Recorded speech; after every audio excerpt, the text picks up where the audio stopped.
Okay, last thing to do. Well, second to last thing. But currently, at the moment of how we're going to have, we're gonna do the story, the out of sight, the trigger story. Let's see where this goes. Here we go. To take this story, this is a story that took place in the past. The story of a rookie proxy named Fathom who met a young lady at crossroads of fate. Weiss, we've been at 6 feet for a while now. How was internet commissions? How many internet commissions have we taken these past few days? We're still newbies, so you know how it is. We haven't received many commissions yet. I see. It's okay. We're starting our proxy business and video business store from scratch. I'll take some time. It'll take time. I've been busy managing the store, so thanks for handling the internet side of things, Wise. Living things in this cozy little home is already much better than our lives right after the holy cow, I can read. Sorry, brother, I just can't read this. Life after the academy. There we go. I don't know why it was difficult for me. Is that right, Big Blue? Yeah, that's absolutely right. As long as we gradually build our reputation, we eventually have a chance to uncover clues about the fall of the old capital. Wise, let's take it slow. Yeah, but I still want to take on some commissions. But I get so bored when there's no commission. I know that you'll say that, but this worry will soon solve. Actually, I saw how hard you've been working to find commissions on these past few days. I, I've also been searching on the internet for intelligence broker who can find missions for us. If we can establish a long-term partnership with such professional intelligence broker, we won't have to worry about getting commissions up in the future.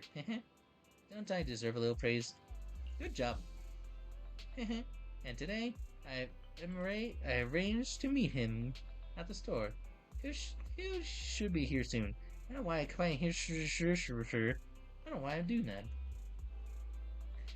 At that moment, a sudden knock comes from the door. That must be him. Wise, let's go talk to him. Maybe the first commission we'll work on with him will give us a totally awesome surprise. Oh boy, I'm so excited. As the first door is opened, a man in a suit walks in.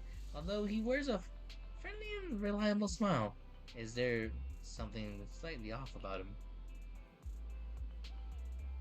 Wise, let me introduce you to the professional internet broker I found in internet. Nice to meet you both. You can call me Shepard. I'm glad you two choose to work with me. By the way, are you just starting off out in this line of work? Nice to meet you. We haven't been in business for too long. We just started, but business hasn't been. I understand. It's normal for rookie proxies like you to have a hard time finding commissions. But please don't worry. As an intelligence broker, I exist precisely for people like you. Let me check my notes. Your name is Faithin, right? What kind of commission do you usually want to specialize in? We're very superior with technology. We're great at any commission. An energetic response. These days, many young proxies lack the energy you have. That being said, the combat-reliant commissions might be a bit tricky, right? You two doesn't seem like the fighters, and hiring combat personnel could be expensive for new proxies. To be honest, I'm not sure how comfortable assigning you anything dangerous. Well, we'll find a way to handle it. You'll soon see our abilities in action. Wait, you'll soon see our abilities? Well, we'll find. Holy cow, brother! Can't believe someone put well and well together in a sentence. But anyway, find a way to handle it. You'll soon see our abilities in action through this commission. Actual commission. Well then, I happen to have a recent issue commission that could serve as a perfect starting point for our partnership. I believe this commission is a perfect difficulty to assess your abilities. If you're interested, let me explain in detail. Shall we move on more with the conversation at this point? It's not suitable to talk about this at the corner, so he moved to a small room with Shepard to discuss things in detail. Our first assignment together is a missing person commission. There's no need for combat or venturing into any hollows, so it's completely safe. Honestly, I can't think of a better way to test your skills.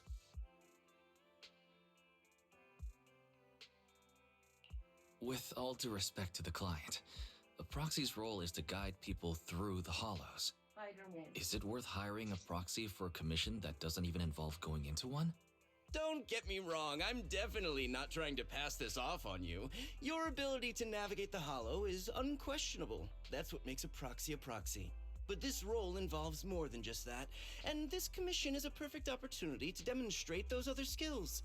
To be honest, the client barely gave us anything to work with, just pieces of info. That's why this is a perfect chance to show off your skills in gathering intel, spotting details, and negotiating. All the makings of a top-tier proxy. All right, you've sold me. Let's see what we're dealing with.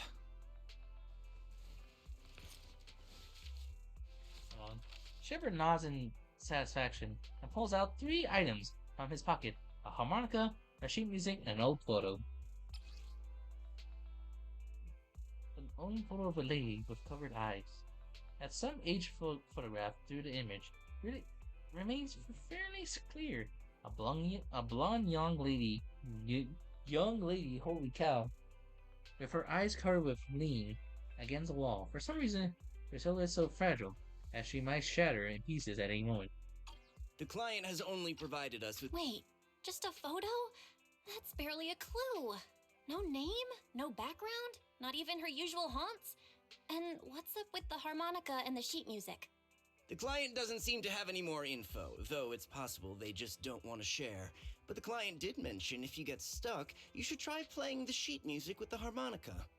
Well then, I'll leave this commission in your capable hands. Keep me in the loop if you make any breakthroughs. Just ping me on Knock Knock. Finding someone with just a photo and a melody.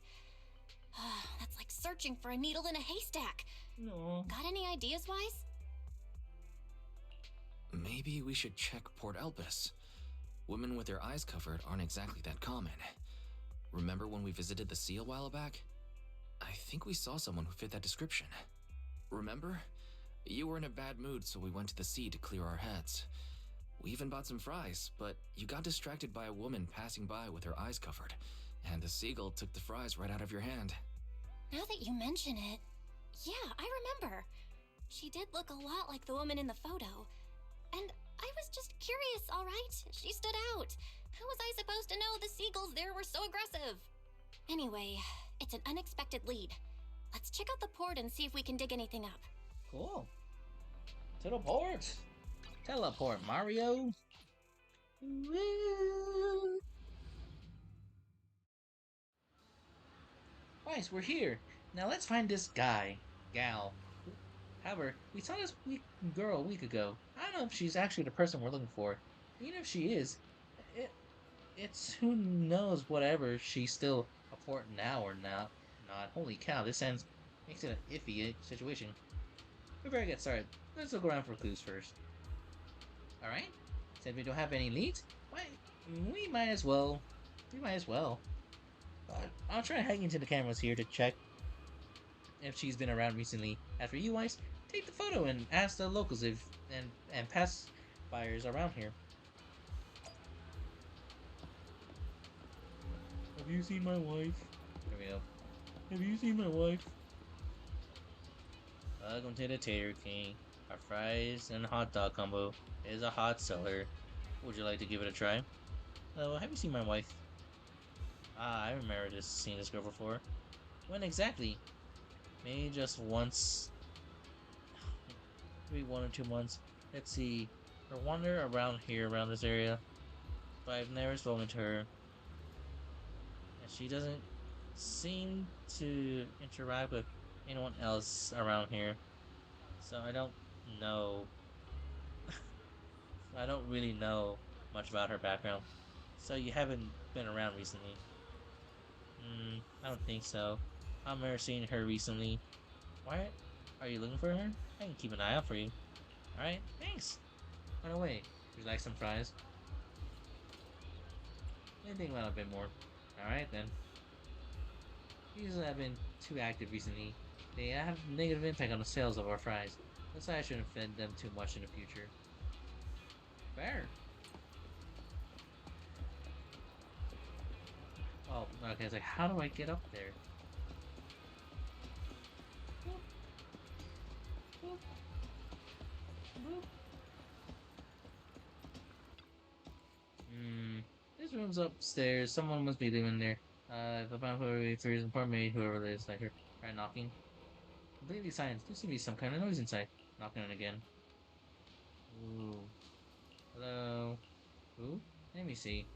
Door opens upside. I carefully handle the floor for 3 seconds. The person returns in. Never seen it. Disappeared at the end. Everyone will disappear, including me. The door shuts. What was that about? Okay, I'm just gonna, you know, go. So, let's go check the high ground just in case. If we climb to the lighthouse where we'll look the entire fort, you'll be we'll spot a blind woman somewhere. Try climbing the lighthouse. Hooray! Just as you try to open the door leading to the top of the house, an old man appears behind you. What do you think you're doing? The lighthouse is certainly off limits. No one is allowed to enter. Sorry, I didn't think. If I haven't shown up, you would have gone straight in, wouldn't you? This lighthouse have holy cow. This lighthouse has been properly maintained for years. If something happened to you, who would be responsible? Besides, what do you need to go up the lighthouse for? Do for a lady. Let me see. This girl does have a very familiar appearance, but I've never seen her before. I think I might have been here before. Is that so? I usually keep it to the area. If she wasn't in the deck, alright. I'll definitely wouldn't have seen her if she's looking for her. I suggest checking around there. At the very least, I haven't seen this girl near the lighthouse. Alright, thanks. As we filled with no clues, I should head back and discuss with Bill. I'll just discuss it with those people and that was it? Sure. I've got nothing. How about you, Wise? Looks like this isn't something that can be solved with a quick trip to the port. But since we're here, how about we try playing the harmonica? I'm not sure what good it'll do, but if it doesn't work, we'll just buy some fries and head back home. I agree. Playing the harmonica and buying fries, both are officially your job now. I guess there's no saying no to you. Fine. But just so you know, I'm not good at it. So don't blame me if it sounds terrible. Cool. You pull up.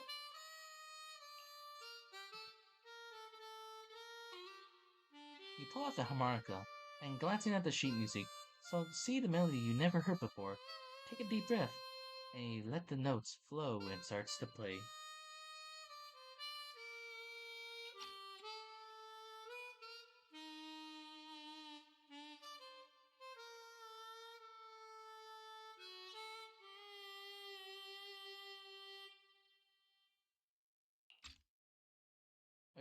It was pretty accurate. Whatever you think it sound good at least. The music continued for a half a minute. That was pretty painful. Hey, And it didn't do a thing. Let's just grab some fries and call it a day. Excuse me. Were you the ones playing the harmonica just now? oh jeez. Sorry for my brother making a bit of a ruckus. We'll just... Wait. You're the person in the photo. When did you... I didn't even hear any footsteps. My apologies. Moving quietly is second nature to me. I didn't mean to startle you. If I may ask, where did you learn that melody?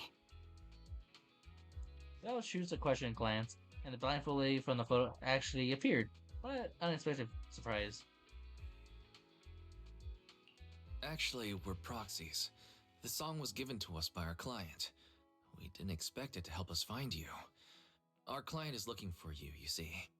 Why don't we discuss the details somewhere else? I see. Please lead the way. I'd also like to meet this client of yours. Why don't we head back to the store? Okay, let's go check in with Shepard. Oh, I almost forgot. Your name is... My real name. I haven't used that in a long time, but I do have a code name. You can call me Charon. Cool. She's a Karen. As you return to the video store with a woman who calls her Karen. Along the way, you introduce yourselves and share a bit about your fledgling proxy business. Miss Charon, I've already contacted the information broker who issued the commission. Once he gets here, it shouldn't be long before you can meet the client. Feel free to have a seat on the couch. I'll grab you something to drink. Thank you, but please, don't mind me. By the way, the second row from the top on your TV wall, third unit from the left, it has a connection issue. You might want to check it out when you have time. Huh? Let me see. You're right. How did you pick up on that? I thought there was some lag lately. I rely on my hearing.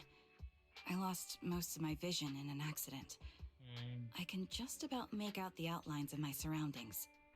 To move around like an average citizen, I've trained my other senses to be extremely sharp. I heard a faint buzzing sound. By moving around the room and noticing the change in sound, I was able to pinpoint the location of the faulty TV. Sorry. I hope my question didn't seem rude. No need to apologize. Vision isn't the only way to perceive the world. Right. As proxies, you too should know that better than most. Anything that can be seen with your eyes can never be considered a secret. A disruptive silence fills the room. It's clear you each have secrets you don't want to share with others, and there's an unspoken understanding between you. As silence was the brink of becoming awkward, knock sounds at the door from outside the shop. It's me again! You two found the target already? Wow, Phaethon, you guys are incredible. If you're always this fast, you could take on anything. I didn't expect things to move so quickly either, but it's nothing, really. By the way, didn't the client come with you? Charon here would like to meet them. Where to start? It's great that you were able to find the woman in the photo, but there's a new problem. I can't get in touch with the client anymore. There's been no reply from his knock-knock account since yesterday. I brushed it off at first, but there's still no reply today. Just when I thought he might have skipped town, his account suddenly sent me a location, the edge of a hollow. Who sends something like that in normal circumstances? It definitely doesn't sound normal. From the edge of a hollow? That seems strange. And with no other word from the client. Either way, I'll keep trying to reach the client. I hope he's alright.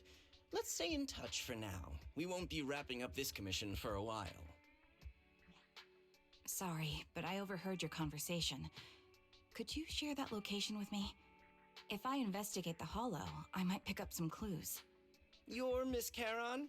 No offense, but the hollow isn't somewhere just anyone can waltz into. Without a carrot or combat personnel, it's a death trap. You should wait. I'm a soldier. I served with the Eridu Defense Force under the Chrysoberyl Division. Even after retiring, I've made countless trips into the hollow. You can trust in my combat skills. The heart rates of you and the two proxies here seem to have just spiked. Don't worry. My military days are far behind me. I have no current ties with them. As for getting into the hollow, proxies, can I request your assistance? I don't know anyone else who could guide me. I'll pay the commission fee as best I can. If you don't want to be involved, that's fine. I'll think of something. We're just as eager to find the client. After all, no client, no payment. True. Besides, if we said no, you'd still head into the hollow alone, wouldn't you? How did you know? So I was right. You remind me of how Belle and I used to be. So fixated on finding someone that nothing else mattered, not even your own safety. Well, since Miss Charon wants to investigate, I'm willing to act as the proxy for no additional fee. Just leave it to us, Shepard. I see. That works for me. With the client still unreachable, my hands are tied. Please, look into the hollow, and be careful. Thanks. I'm really sorry for troubling you both. Finding this client is very important to me, so I may have acted a bit out of line just now. Don't worry about it. Seeing how determined you are to find this person, we can't just sit back and do nothing. Let's work together to find them. Woo! Blind story. Blind pursuit. Yippee! Let's energize. Without our angel, so we should be fine. Ooh. Only the brave will win. Let's start. Ready for combat. We fighting? I only need some tech support. Correct. How she know? How she know? Need tech support. How she know?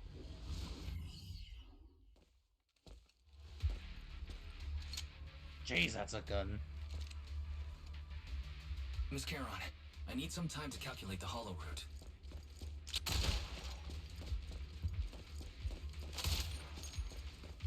Please wait a moment. Leave this to me, Proxy. Actually, I've been to this hollow before for reasons.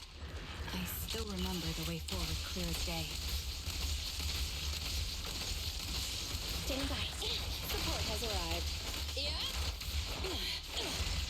Oh, why don't you wait just a little longer? Calculating a path doesn't take that long.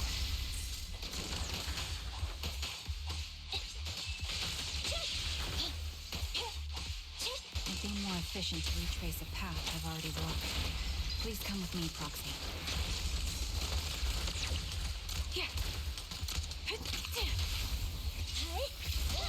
The path ahead. It should be right around here. I wasn't here too long ago. One moment, Proxy. I might have misremembered. I just need to think. I'll pierce right through. I'm sure you're well aware that hollows undergo periodic spatial distortions and reconstruction. Take down. Thunder. Fracture. That's why each time we enter, we need the most up-to-date carrot.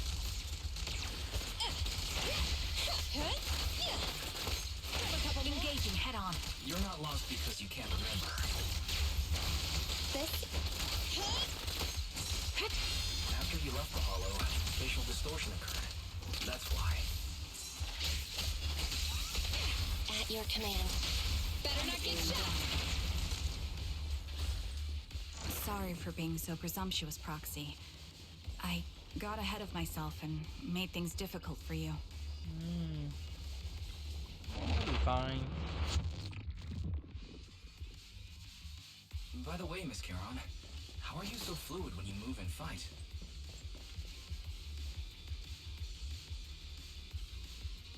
That's a great question. Is it because of your exceptional hearing and tactile senses?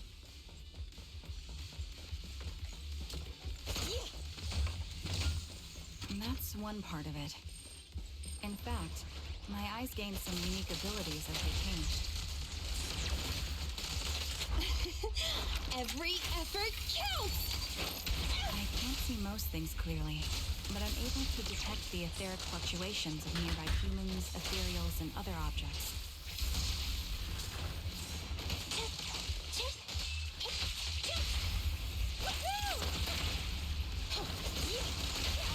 I call this ability ether vision. Ooh. Firepower. Quite the ability. Given your combat style, these eyes must come in handy on the... Wait, something's up ahead. A man and woman lie collapsed on the ground with unmistakable smell of blood emanating from them. Following the source of the scent, you see a bullet hole on their bodies. Check their condition. No signs of breathing. Their heartbeats, the pulse, are completely gone. Those two are dead. cause of death appears to be several blood loss from long-range gunshot wounds. Time of death, probably within the last 1 or 2 hours, just before we entered the hollow. Dang it! Which means, isn't it just a case of losing contact with our client? Someone's been killing people in this hollow. Though, I don't sense the killer nearby right now. There's still a chance they're active somewhere in the hollow. Proxy, don't stray from me. I'll keep you safe. Those two. I really want to take their bodies out of the hollow, but without their killer's whereabouts, moving them would be too risky. Proxy, mark these coordinates. Once we confirm the area is safe, we'll come back and retrieve their bodies. I'm sorry. The ground must be cold. May you rest in peace. What could have happened? Who did this? Person with a gun, probably. Given the depth of the wound and the caliber of the bullet, the killer was a sniper, just like me. The surrounding ether levels have increased significantly. What's going on?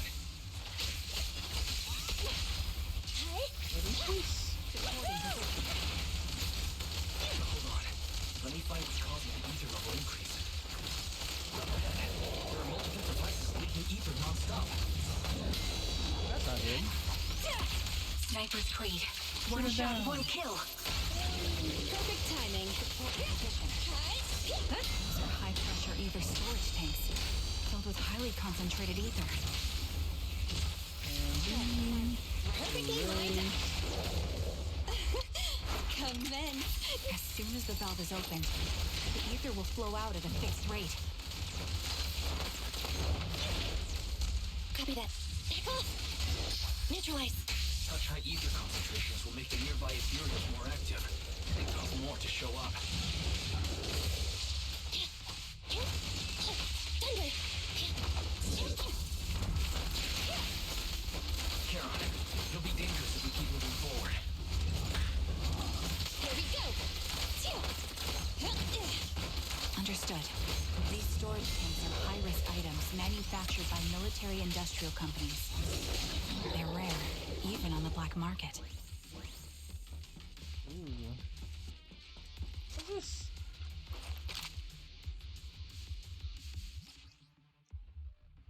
Well, Archer, the single shot, blue flame. Oh, I was playing the main game again.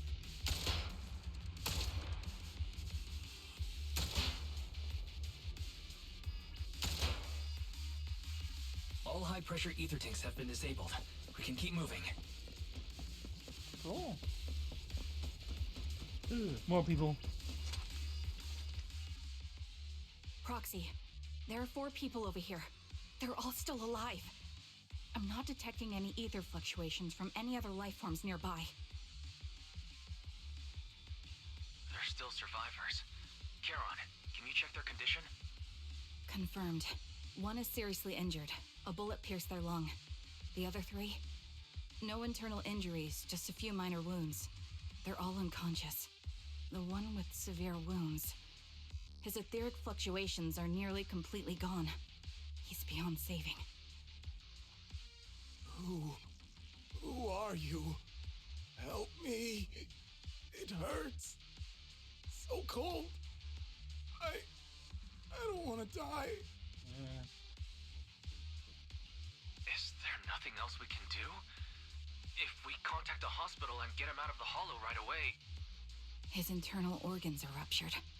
He'll bleed out long before we can get him out. No rescue team can beat the clock when life fades this fast. Am I dying? I just want to go home.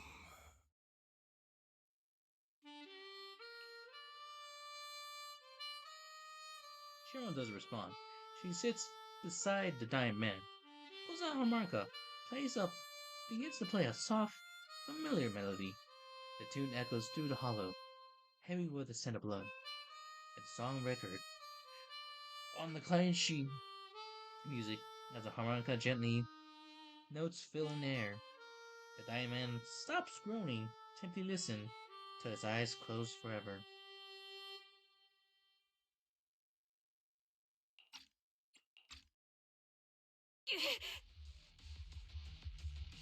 Are you alright? Did you get hurt fighting earlier? I'm fine, don't worry about me. As I mentioned before, these eyes of mine have their uses, but they bring just as much inconvenience. The rejection reaction you saw just now is one of them. Staring into death. It's not something I handle well. My head. Where am I? Who are you people? I remember now. There was a madman, a lunatic who tied me up and dragged me into the hollow. You're not. I'm not the lunatic you're talking about. Can you stand? There are 2 more unconscious survivors here. If you can, help us carry one of them. Let's get out of here together. Leave? We can leave this place? What about that lunatic who shot at me from the shadows? Looks like the person behind this has already left. Charon, let's get the survivors out of here. Follow me. Woo! Chapter 1, baby! That's the first one down.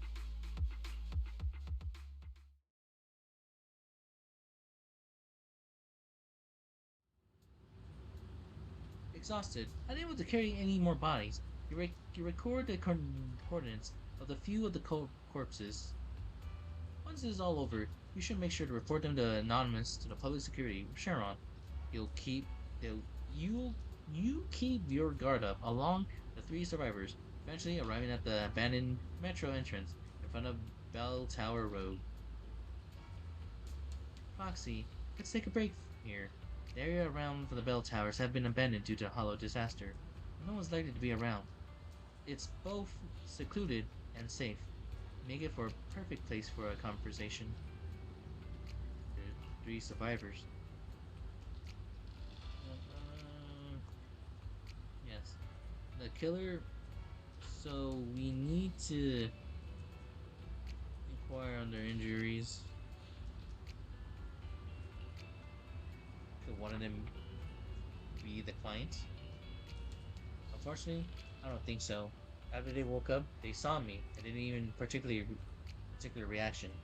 If they were the ones assigned, the commission find me, then they will recognize me as soon as some extraction. Foxy, I'll keep watch around here. Just be a little lookout for a particular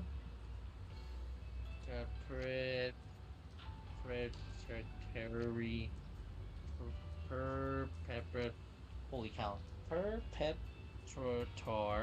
sorry, I'm just bad in English, trying to track us, attempt to ambush us, or couldn't you have a belief conversation with 3 survivors? I think they might have information about the perpetrator. Holy cow, how do I do that? And to be honest, I think they might. No, it's probably just my imagination. I got information from first. Thank you, Proxy. Howdy, howdy. How's everyone doing? Hey, you're alive? How? Take a deep breath. If your emotions got too intense, the wounds might reopen. Ugh, I still feel like I'm gonna throw up. I fear that someone is trying to shoot me. It just won't go away. You guys okay? I'm okay. Did you save us? I'm just about holding up. I'm more or less recovering from the shock. I remember you. You were looking for someone in Port Elpis, weren't you? Oh shoot. I think I've seen you before. This is embarrassing. I never thought we'd meet again like this. What are your names? My name's Zoe. Aaron. Just call me Aaron. Feeling nervous again? I managed to hold it in. Did you want to ask us something? I have a question for you guys. No problem. We'll answer what we can. How did you get kidnapped and taken to the home? For me, I know I was sightseeing in Port Alpes earlier. After that, I was on my way back home driving along a desert road when I seemed to hit something. So I got out of the car to check. Just a few seconds after I got out of the car, someone hit me behind and knocked me out. I think I have a bump on my head and back. I can feel it. Let me look. There's a bump on my back of my head.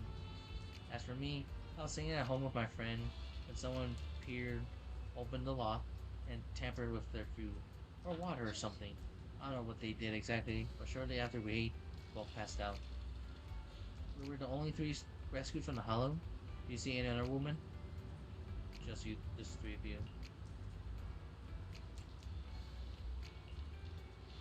Alright.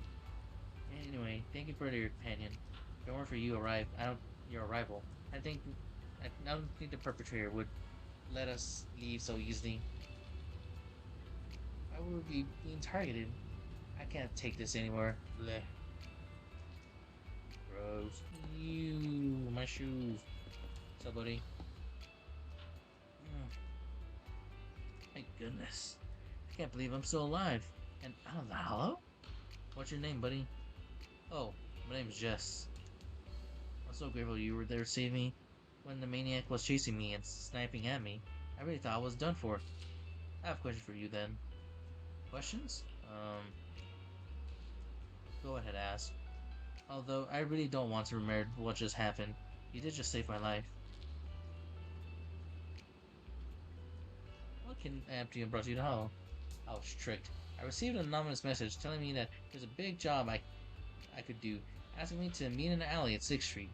I just had to arrive at the agreed spot. We'd be waiting for someone to hit me, and when someone hit me from behind, knocking me out. When I woke up, I was already in the hollow. My hands, my feet were tied. Take some time to calm down, man. Sorry you want to ask? Well, anyway, thank you. If you had to come any later, the three of us would have been killed by that maniac. What's up, Trigger? After a brief check of the three survivors, you share what you learned from Sharon. She's then calls the three over. Thank you all for assisting me, even though I'm a stranger. You've given me valuable information. It's the least we can do after you saved our lives. If there's anything else you want to ask, go right ahead. I do have some questions left to ask.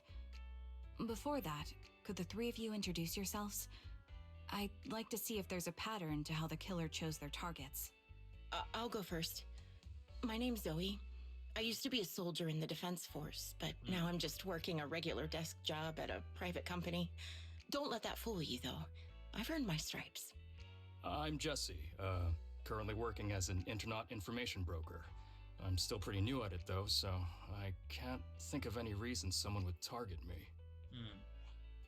My turn? I'm Erin. I was also in the Defense Force, but now I'm unemployed. Actually, I have a question for you all.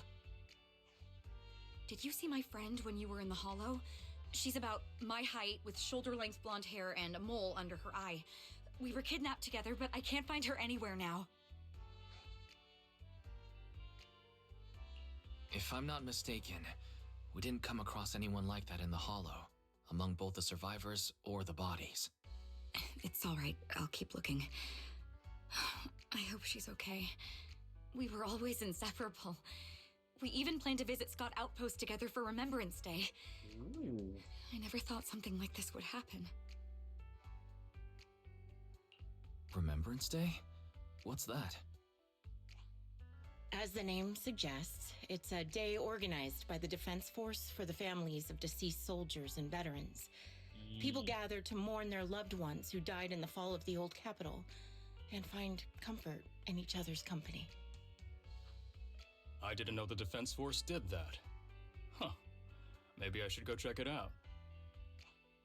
If I can't find her anywhere else, I'll head to Remembrance Day alone. Maybe she'll show up there. Was your missing friend also a member of the Defense Force? Yes, she and I were in the same squad. Obsidian Division's Cartis squad. This sounds like a series of murders targeting the Defense Force. But then, Jesse wasn't with the Defense Force. No, you're probably not far off. Jesse claims to have been up front, but he neglected to mention he was once part of the Defense Force. Right, Jesse? Well, that's... I just don't like bringing up my past in the Defense Force. It's not like I'm trying to hide it. They're just memories from my time there that I'd rather forget. I was part of Obsidian Division's Noct Squad. That's the absolute truth. I was also in the Obsidian Division, Impera Squad. I don't know who those who died in the Hollow were, but it seems the killer really is targeting members of the Defense Force. Wait a second. If I remember correctly, during the fall of the old capital, didn't our 3 squads work together on a mission outside Hollow Zero? We did? I don't really remember. I have a vague memory of it, but there were so many people on the mission, I don't remember your faces. Thank you all for the information. I'm starting to see a pattern in the killer's choice of targets. Me too. But there's something else I need to ask. I came to this hollow because someone I'm searching for sent me its location. And that person was likely being held by the killer as well. Did you happen to see anyone else? The 3 stars exchange a confused glance before shaking their heads like Karen. You're not giving us much to go on. At least tell us what kind of person you're looking for. Male or female, what they look like. Can't offer much help without that. Sorry, I don't have much else to share. Even so, if any of you remember anything else that may be useful, please let me know. This is very important to me. You don't even know who they are, yet you're so determined to find them. Is it really going to be an issue if you can't find this person? Maybe. I've been searching for someone for a long time. They might be the key to achieving my goal. I see. Whatever happens, I hope you find them. If there's anything I can do to help, just let me know. Thank you. But please, prioritize your own safety. If the killer is targeting former Defense Force members, there's a good chance they'll come after you again. Stay vigilant. Of course. Once I've checked out Remembrance Day, I'm locking myself in my room and throwing away the key. You return to the random place with Sharon, holy cow. I don't like remember names properly. Even after questioning those 3 survivors, it seems like the clues we are gathering are still not enough. That's also fair. Our goal is to find the missing client, right? We only know that... holy cow, I had to take a breath there for some more reason. Our goal is to find the missing client. Right now, we only know that he was likely kidnapped by the perpetrator, but we don't have any idea who the perpetrator is or where they went. Sharon, do you have any idea? I think the other proxy is right. The information that the 3 survivors provide is limited. With our current information, it's hard to deduce we shouldn't go next to find the client. Our clue have run dry, but we still got something out of it.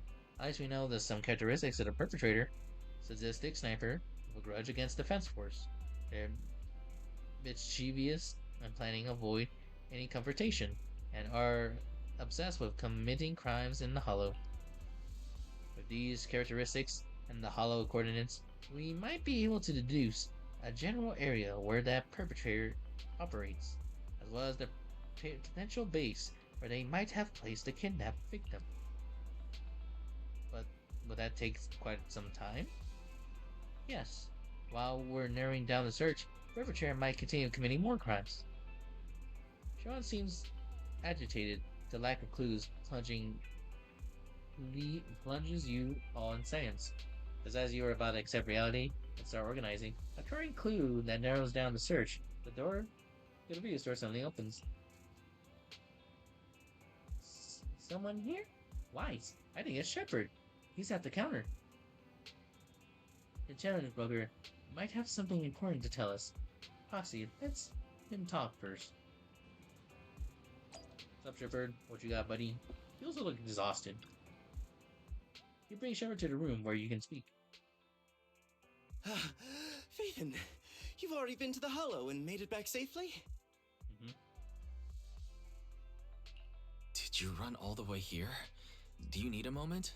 We've already been to the Hollow, but unfortunately, we haven't found the client yet. I'm fine.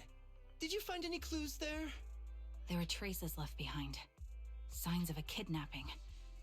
It's very likely the client was involved. That's right.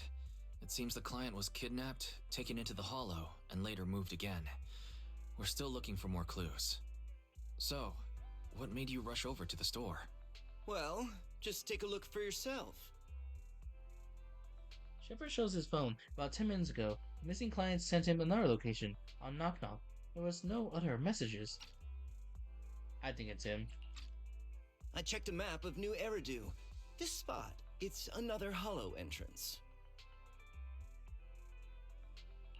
We were just stressing over a lack of leads, and now one conveniently falls into our laps? Something about this feels off. You're sure it's just a disappearance for now and nothing more serious has happened, right? If that's the case, the situation is still manageable. No matter how shaky the clue is, let's keep investigating. Just be careful. Any casualties and this will become something beyond our control. At that point, stop the commission and contact me. I'll bring in some professional Hollow experts to deal with the situation. Shepard hurries out again. You turn to Sharon. It seems unsettled. She has held back a full truth with Shepard, avoiding that search hands off of someone else. That's also fair. Thank you for not revealing what really happened to that information broker. Don't mention it, but why keep secrets? From a practical standpoint, wouldn't calling for backup have been the safer move? The killer is a sniper who has no qualms about taking lives. Judging by the victim's injuries, it's clear they know how to deal a fatal blow and how to inflict pain without causing death. Most Hollow Raiders lack experience dealing with snipers. If they encounter the killer, it's likely to end in a difficult fight, or worse, casualties. And besides, asking for help from others would only delay the search. The client is at risk right now, so I think we should follow the clues and enter the Hollow as soon as possible to ensure their safety. I may have kept it from Shepard, but I have to admit, it's too dangerous. That location message seems cagey. It could be a trap to lure us in. I understand, I really do. But what if we're late and something happens to the client? Why is the client so important to you, Charon? Would you be willing to tell us? Are you so set on finding them because they're connected to the person you've been looking for? The client's true identity might be the very person I've been looking for. And if not, they most certainly have some vital information. Since leaving the military, I've spent years searching for my missing teammates. They were more than just comrades who trusted me with their lives. To me, someone raised as an orphan, they were family. I've scoured countless hollows and every corner of New Eridu to find them, but I've never found a single lead. Until I met you and heard that melody on the harmonica. It's called Homecoming. My squad leader composed it. Only our squad knew it. And yet that client of yours not only knows the song, but also gave you the sheet music. Please, Proxy. This client is the only lead I have left. I'm certain my teammates are still alive. If this trail goes cold, I don't know when I'll get another chance to reunite with them. If they're still alive, could be no real trace for them for after years. Bell's gaze towards you seems to convey such a question. But then thinking about how you always search for your teacher, it seems all too hard to understand. I'll do this real quick. I understand how anxious you must be right now. We can help you, but we really need to be careful this time. Thank you, Proxy. I feel much better knowing I have your support. Cool. You can trust me. I'll protect you if the killer is really waiting for us in the Hollow. Nice. We'll make it out in one piece. One Piece? I scan all through the world. Wait. I realized something.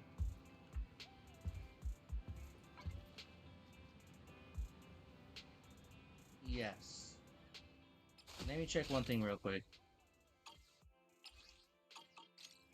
Is it a special episode? Hold on.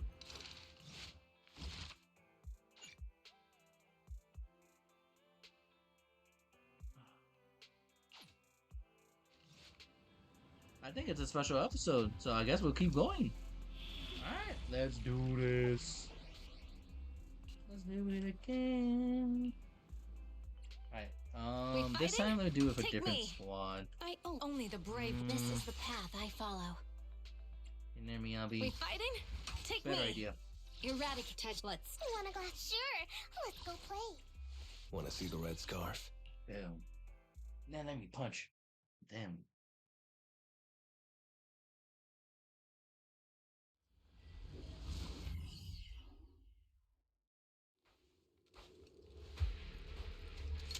We're in that outer ring? How do we get over here? Looks like there's something here. Is this a communicator? Ooh, boy. Proxy, look at this.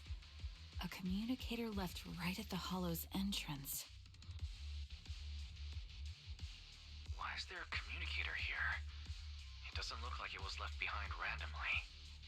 There's hardly any dust on its surface, which means it was only placed here recently. It looks like someone wants us to use it. Oh, such decisiveness. Following random location info without even thinking twice. I'm glad, Sniper of Liar Squad. Liar Squad? What's that? More importantly, who are you? Sniper. Or should I say Charon now? Haven't you shared your past with our dear Proxy? If introductions aren't your strong suit, I'd be happy to show you how. You can call me Grim Vulture, the one behind this string of murders. You see, I've been working my way down a list, crossing off names. And now, Charon of Liar Squad, your name is next. Looks like you've done your homework on me. Just because my presence interfered with your plan, you've decided to take me out for good? I thought you were just going to be another obstacle in my way. But now, with you in my sights, this must be some kind of destiny. I'm not sure what you're referring to, but I'm looking for someone. Given that you're waiting at the Hollow entrance they shared, I'm guessing you have them. If you hand them over, perhaps we can make a deal. Sharon suddenly dodges aside, raises her gun, and fires using her body to shield Eos. In the next instant, a bullet flies past her and hits the ground. Her shot flew into the distance, and there's only one thing that's for certain. It didn't hit the Grim Vulture. So your version of making a deal is stalling for time to locate me and lining up your shot? Can't say I'm surprised. After all, that's exactly what I plan to do too. You seem to have rather unique eyes, but you'll never get the chance to hit me. After all, no one's better at counter-sniping than me. Seems talking won't resolve this, but I'm not averse to using force. Now that's the spirit! If you're looking for someone, why not search the Hollow for clues? Providing you can survive both my attacks and those of the ethereals, of course. Oh, and I've prepared a little gift for all your trouble. I hope you still have that determined look on your face after seeing it. Oh boy. Let's see it.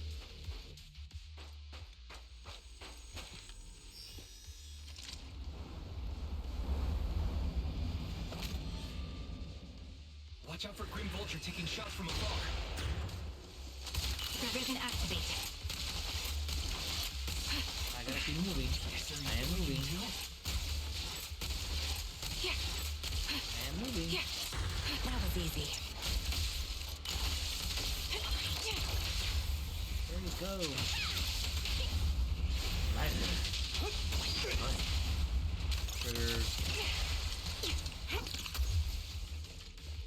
Can't hurt me because I'm behind a truck. I found a box. Something feels off about it. I read a creepy box. It gets off an unsettling stretch. You have a bad feeling of opening it. Would be asking for trouble. You glance at Chiron beside you, who had fallen silent. Clearly, she has been having the same feeling. Right now, she's hesitating to rather open this box. Chiron, wait, don't open it. Chiron opens the box anyway. A blood-stained, tainted military cap, carelessly crumbled and stuffed in the corner of the box. Though it through the owner's identity remains unknown. Message its convoy only means one thing. Death. Don't touch what's in the box. Shawn reaches out and picks out a military cap, and her finger traces its shape. Her lips tremble. I'm okay, Proxy. If my senses of touch doesn't deceive me, this appears to be an outfit my former teammate wore, or a replica of it. So this is a surprise Grim Vulture mentioned. I see now. Let's keep moving, Proxy. Sharon goes silent, yet as she chambers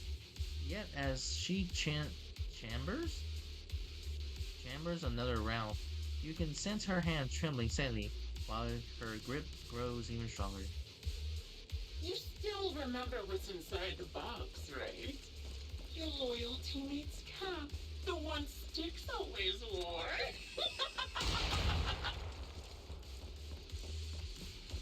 Yeah.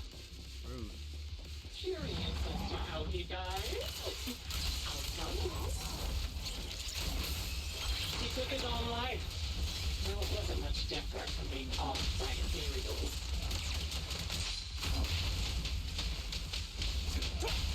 The target's weary. Ethereal had almost completely taken over his body. He was incorrupted, covered in diesel crystals. His core was transformed. Engaging head on. Come on, Trigger, let's get out of here. He didn't want to become an ethereal. Another high-pressure ether tank. And a lot of ethereals have already been drawn to it.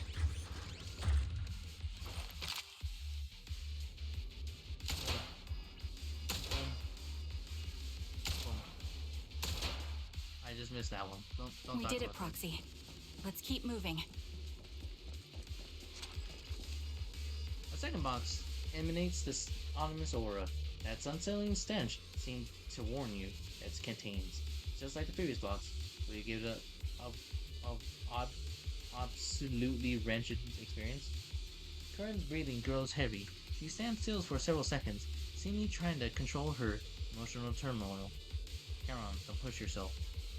Finally, she opens the box. A pair of blood-stained, tainted metal. It's the same thing. It's clear that whoever placed them here haven't just tossed them carefully. They have deliberately arranged a mischievous intel. Sharon pecks the gloves. Once again, feel their contours. An icy touch. Her lips turn pale. Just as I thought, these are the ones my squad mates, too. Charon. Let's keep moving, Posse. Following this route should lead us to Grim Vulture. Hiding. I'm fine. Charon picks up her weapon again, but there's another unmistakable timor of unease in her voice. Acheron's favorite gloves. It wasn't easy getting my hands on them. There it As expected of such a famous, beautiful commander, even her gloves are stylish.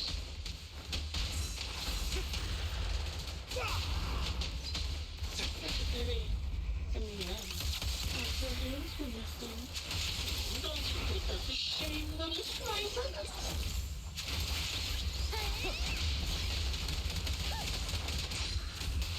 Such beautiful hands. It was no longer focus. Ethereals gnawed off her arms and part of her leg as well. Gotcha now. Watch. Got you covered. And she still has the backbone. She stood tall, even in Show no mercy. It's just as I said. She died from multiple things. beautiful flowers will wither without protection. There it is. Be happy with him. Think I'm telling the truth or a lie this time? Calm down. How long do you intend to keep up this game of cat and mouse? I'll take point. I'll be coming to your hideout soon. Wipe that smile off your face and wait. Wait and see what I'm going to do. Wait.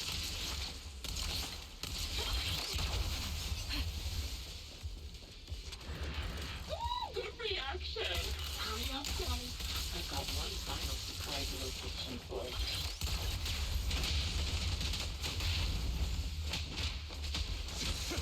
I'm sure you figured out the route to get to me. The surprise is at the end of the road.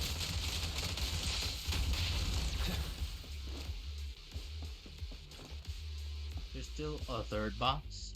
You grab Carol's hand, trying to stop her from opening it, but she lifts the box almost automatically. The third box contains bloodstained clothing, several damaged equipment on stained blood. Picks them up, and trembling fingers feel their shape. She doesn't speak, neither about the plans or pursuing Grim Vulture, nor about which of her clans these items belong to. Until the communicator in her hand rings again, with Grim Vultures again. Congratulations! You found the third box. Inside is... Who was it again? Oh, right. A piece of bloodied fabric from Cocytus's clothes and some damaged engineering gear stained with Leafy's blood. There weren't enough boxes, so I had to cram them together. They're just a medic and an engineer. Not exactly combat material, right? Surely you're not mad, are you? Sean's face turns deadly pale. She suddenly picks up the blood item from the box, her spirit vaguely shaken of the weight of the ominous relics. That's enough. Using her squadmates who are like family to mentally torture her. How much longer are you planning on doing this? Oh dear. Did I go too far? My sincerest apologies. It's just watching you plunge headfirst into my trap was so entertaining. I may have gotten a bit carried away, you know? Relax. The person you're looking for isn't here, and those are just fakes. I didn't actually take them from her comrades. Her comrades are long since corpses in the hollow, after all. How could they possibly have gotten hold of their clothes? A surge of rage threatens to drown all thought. Just as you're about to retort, a crisp gunshot rings out. Kieran shoots in a clean and decisive, carrying an unmistaken intent to kill. But from the response from the other end of the communicator, seems that she missed her target. Oh, a decisive strike to be sure. But as I've already said, your awareness, sight, and experience mean nothing in front of a more skilled sniper. I didn't expect to kill you so easily. There was a subtle change in your ether fluctuations the moment I fired. That was all I needed.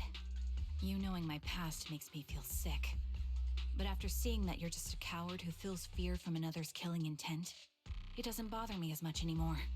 Coward, you say? How fascinating. You were little more than a hollow shell before. But now that you've bared your teeth, you've started looking somewhat respectable. I know your composure is nothing more than a facade. You've never truly faced the weight of your comrades' deaths, have you? I bet your mind is now filled with their dying screams. We both believe her squad is still alive. You can stop with the lies. Why are you so fixated on Charon? Just because she used to serve in the defense force? She has nothing to do with your target. Nothing to do with it? Then why don't you go ask her about it? What surprises me more is you actually believe her teammates are still alive. Don't tell me she dragged you into all this danger without telling you anything. Shut up. If she won't tell you, I will. Those so-called alive squad mates of hers went missing during the fall of the old capital. I'm sure you know exactly what that means. When the old capital fell, countless Defense Force soldiers were either killed by ethereals or became them. The surviving soldiers, struggling to defend themselves, never had the opportunity to carry their comrades' bodies out of Hollow Zero. Obviously, her squad mates, the members of Liar Squad, were among the dead. But since their bodies were never found, she insists they're still alive. Even going as far as to deceive her own proxy. It's laughable. I didn't lie to the proxy. They're alive. I have proof. Someone like you could never understand. I could never understand? You think it's hard to understand your childish thought process? If you really have solid proof, why not tell me? Come on, let's hear it! My eyes. I lost nearly 90% of my vision during the fall of the old capital. But in return, I gained the ability to see what others can't. Every second of every day for years, I've seen my squad mates. Not as fleeting shadows, but vivid and lifelike. They've never disappeared. They're alive, waiting for me to find them. Why else would I have been given these eyes? That's your proof? Did you hear that? Proxy hiding in the bamboo. She spent years chasing after people who couldn't possibly exist, all because of some ghostly visions. You'd rather believe those visions of your teammates are real-time projections than accept that they're dead. What if I told you the way I described their deaths before was the absolute truth? Will you finally face reality? Or will you keep fooling yourself, believing in ghosts? I guess you'll keep deceiving yourself, because that's how you survive. I'm not lying to myself. I really want to find your squad mates who have been missing for years and were officially declared dead? You couldn't protect them when the old capital fell, and now you're just making up stories to fool yourself.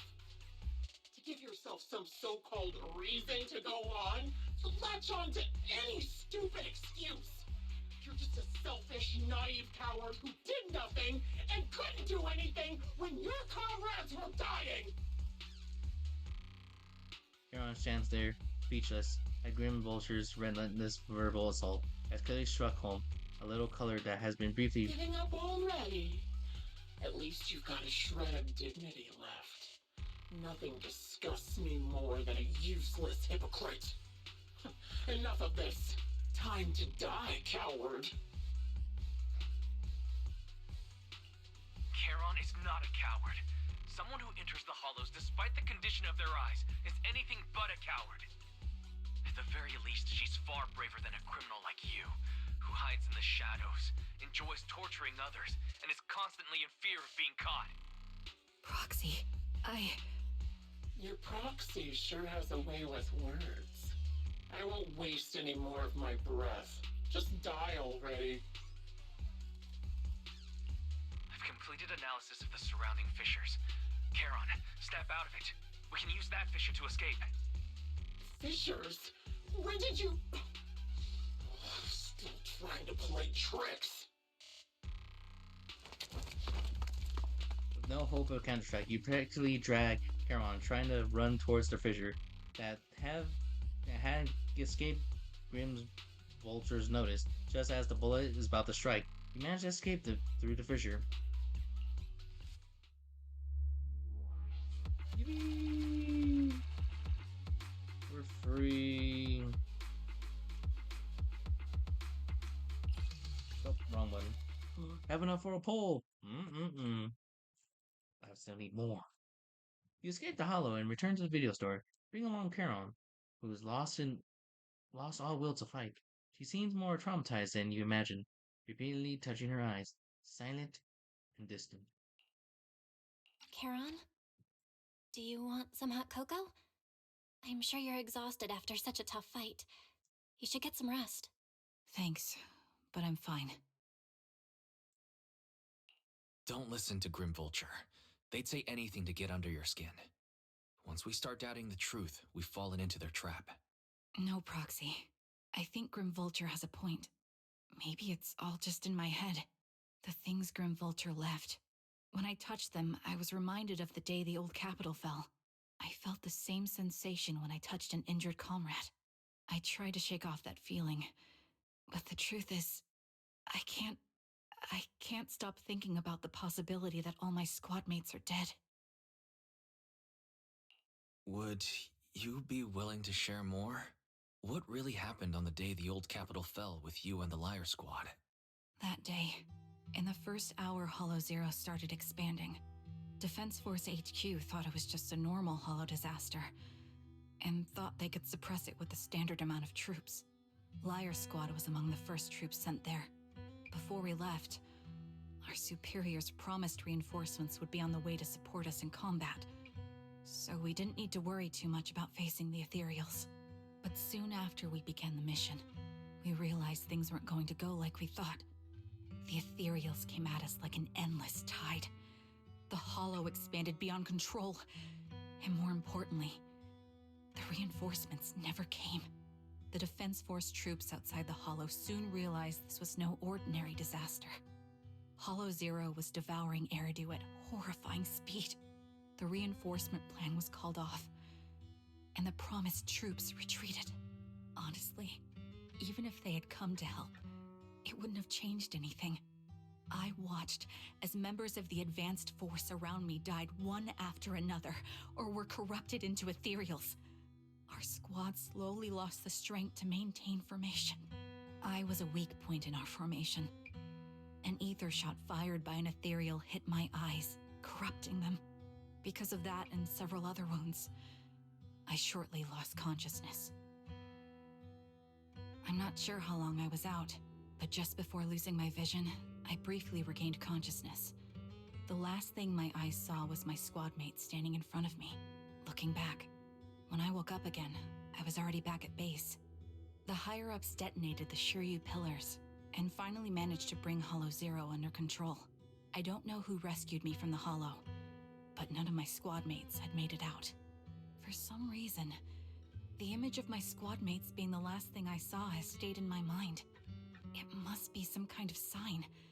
A sign that they're still alive. Don't you think? They must have continued fighting after I fell unconscious, eventually getting lost in some hollow and losing contact with the main force, left to wander between the various hollows of New Eridu. That must have been what happened, right? The Defense Force? Civilians? No one believes me. So I decided to find them myself. The reason behind these eyes. It's got to be to guide me to finding them still alive.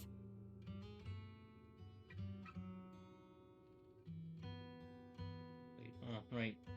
Am I wrong, Proxy? Are these eyes pointless? I knew that's what you thought. Interpreting what my eyes see as proof my squad mates are still alive is just wishful thinking. But if they're really gone, why would I have been given these eyes, which bring nothing but pain? If they're truly no longer alive, how can I apologize to them in person?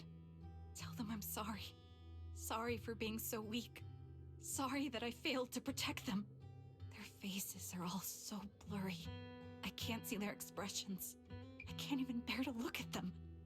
If their final look at me was filled with resentment and disappointment, I wouldn't know how to handle it. Charon, listen to me. Even if everyone else thinks you're wrong, Belle and I will always stand by your resolve to find your squad mates. You don't need to make any justifications, because someone close to us is missing too, and we desperately hope she's still alive. Even if the whole world doesn't understand, we will never give up. But I also think, being consumed by this obsession, unable to move forward, that's not what those who matter to us would want. That's right. Charon, you're a very kind person. Maybe that's why you feel responsible for protecting everyone, and regret when you can't do enough. But you don't have to carry it all on your own. Yeah, you can trust us to have your back. We're certain that Grim Vulture hasn't killed the client yet. As long as we have a lead, there's still hope, and we'll be your support. Your will and determination shouldn't be dismissed. No matter how things turn out, we'll stand by your side, and we'll face it together. Proxy, thank you. I feel better now. At the very least, I want to keep investigating. I'm not just going to stop here. That's good. When the tension eased, a time to discuss the plan for just then, the phone rings. Ring, ring, ring. Sorry to disturb you at this hour. Did you go investigate that new hollow?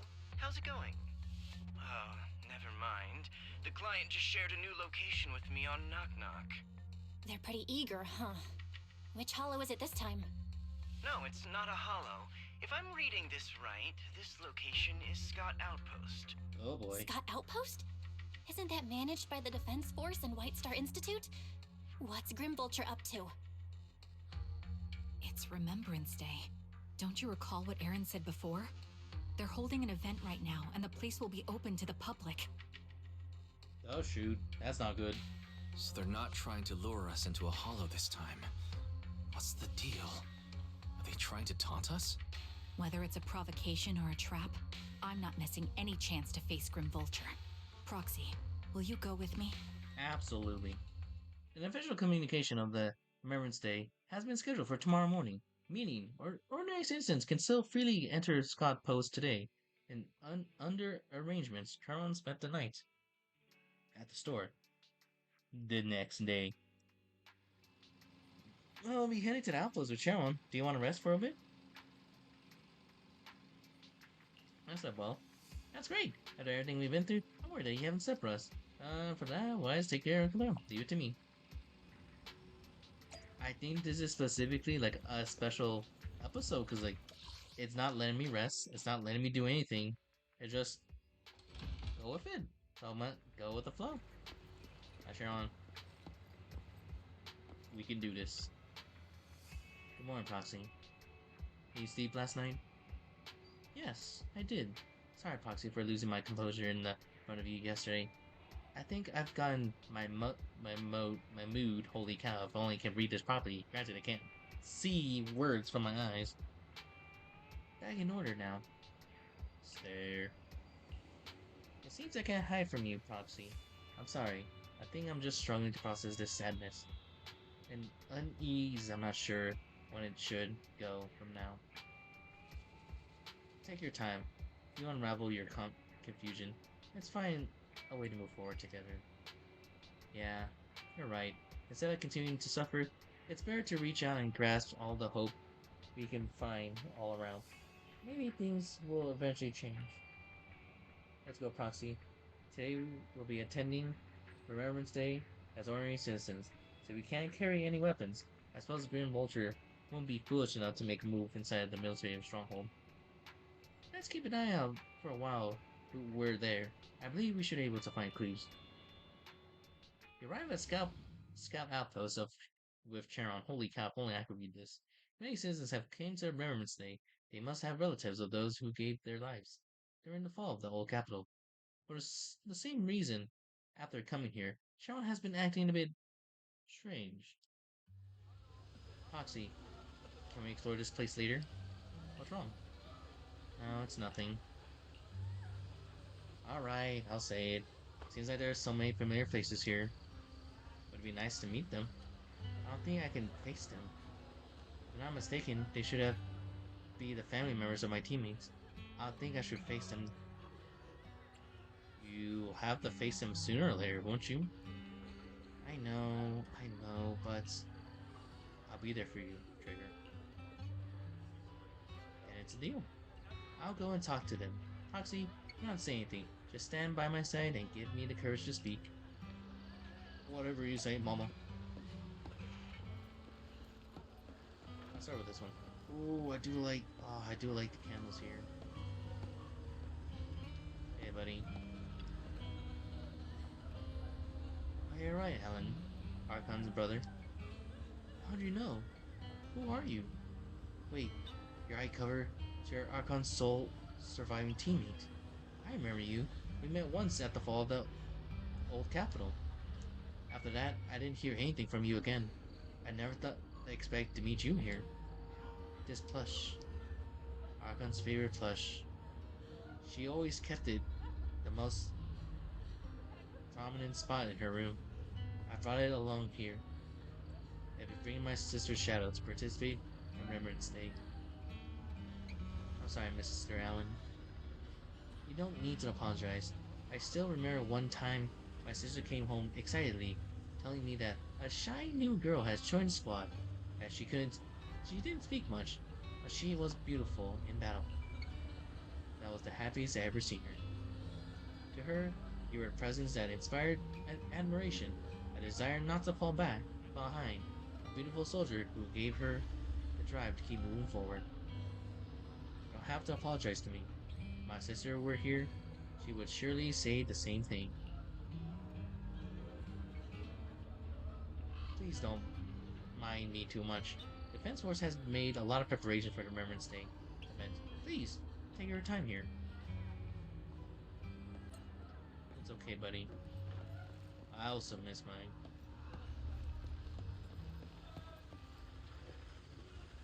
The granny's gonna hurt me. Let's go to the family. Wait a moment. Those eye covers, that blonde hair.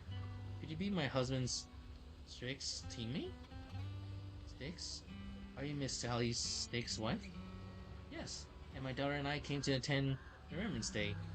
The last time I saw you was right at the fall of the old capital. I didn't expect to see you here today. Your daughter. This is your daughter Zita.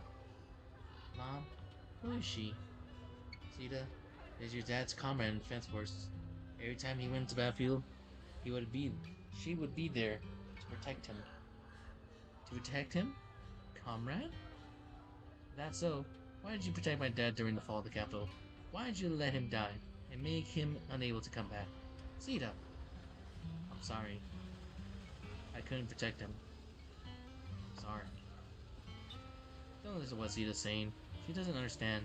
We've never blamed you. Please don't say that. Zita, you can't say such hurtful things. Apologize, right now. Why should I apologize? She survived, but Dad didn't. Isn't that true? If it weren't for her abandoning him, Dad could have come back safely. Enough. I don't know what happened back then. Miss Sally. I don't think she's wrong. Please don't think that way. Make sure to bring her. I'll make sure to bring her to apologize to you later, and explain to her what really happened. I'm really sorry. Please don't let us keep you go explore the Remnants event for now. Please remember all your comrades, including my husband. Who would want to see you hope they left behind? Thanks. Oh, this is gonna hurt me a lot. I shouldn't. Can you see me now? I'm doing well. I'm already tearing up. I'm already tearing up. My legs, my feet are fine. I just miss you so much. Excuse me. Are you Coitus' mother? Ethel?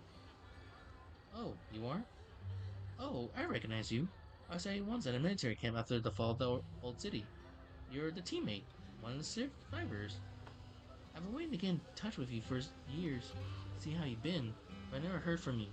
I didn't expect you to have a Remembrance Day. I guess this is fate. Miss Ethel, is your health still?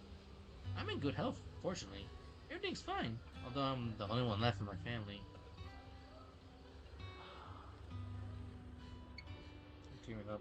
I'm crying. You guys can't see it. I'm tearing up and crying over this. The pension of the government is enough. I did still have some years in me. I'm sorry. Child, you don't need to apologize. My son appeared carefree on the surface, but he's always felt so much pressure. One day, he suddenly told me that he had found a companion who truly understood him. I believe he was talking about you. How could I possibly blame you? Someone who helped my son is such a blessing. You're a kind-hearted person. are alive and standing here today. I'm glad. Oh gosh. Miss Ethel, Child, don't worry about me. Since you're here for Remembrance Day, take your time, walk around, and look around. I'll help you find something meaningful. To the surprise of who? This game, that's a Soulfist reference. To your surprise, many relatives of the deceased Liar Squad members are here for Remembrance Day. Is this really just a coincidence? As you ponder this question, relatives have gathered in front of the Chiron. Miss, I'm sorry for being mean to you before. Mom told me you were protecting Dad until the very last moment before you passed out. I shouldn't have said you left him to die. I'm really sorry. Zeta was really young when it happened, so she was too little to understand, and I haven't really talked about it. I hope she didn't upset you. No, she was right. If only I'd been strong enough to take down most of the ethereals, maybe they wouldn't have ended up in that situation. Oh, that's not fair. The old capital was falling. No single person's strength could ever be the deciding factor in the face of a disaster like that. In spite of it all, you survived. If they were still here, I'm sure they'd see that as something to celebrate. I've always known the truth. I failed to protect them. A weakling like me survived, and the rest of them disappeared without a trace. This isn't solace. It's the worst possible outcome. That's something I can't face. I've never had the courage to tell you I couldn't protect your loved ones. All I can do is wander New Eridu, hoping to find some trace of them. Even after all this time, I still haven't accomplished anything. I'm sorry. You really don't know us at all. This isn't the worst possible outcome by any means. Styx, my husband, and all his comrades who lost their lives, each one of them left behind their own legacy. Just look all around you. Everyone standing before you is a legacy they protected that is carried on to this day. After my husband passed away, Zeta and I received survivor benefits. And with all the odd jobs I've been doing, we've managed to get to where we are today. Styx always wanted our daughter to study art, and Zeta's interested in it too. Now, that dream has become a reality. She just got accepted into the art school in Janus Quarter. Mom and I have our tough days, but I often think of Dad's cheerful laughter, and that memory gives me the strength to keep pushing through. That's good. One day, it'll all pay off, just like it has now. Thank you for always being by my husband's side, even at the very end. Well, I suppose you must have heard about my condition from my son? Ethel, Kakaitis used to tell me about you. He often took leave or skipped work to earn extra money by part-timing, or to care for you when you were sick in bed. Yes, that's true, but I bet he never told you my illness became so bad that I needed major surgery, and he worked his tail off to raise the money. Who would have thought he would pass before me? I used the benefits from his death for the surgery, and that's the only reason I'm here today. In a way, his passing allowed my life to continue. Every time I think about it, I feel like I need to keep my body healthy and live a few more years. The sights I see, I believe he can sense them from somewhere far away. When I was too weak to take care of him, it was you and your comrades who stayed by his side. Thank you for everything that you've done for him. As for me, well, I'm currently working as a fashion designer. A fashion designer? Is that because of Acheron? It is. I'm sure you remember how much she loved beautiful things. She was always into fashion, so I decided to become part of that world. That way, she can always be with me. I admit I had no idea how fun fashion design could be until I actually gave it a shot. I wish I'd figured that out sooner. We would have had so much more to talk about. Anyway, I'm planning to start my own fashion brand next year. She used to say that after retiring from the army, she wanted to pursue fashion design. I really want to carry on her dream. It feels like my life's purpose.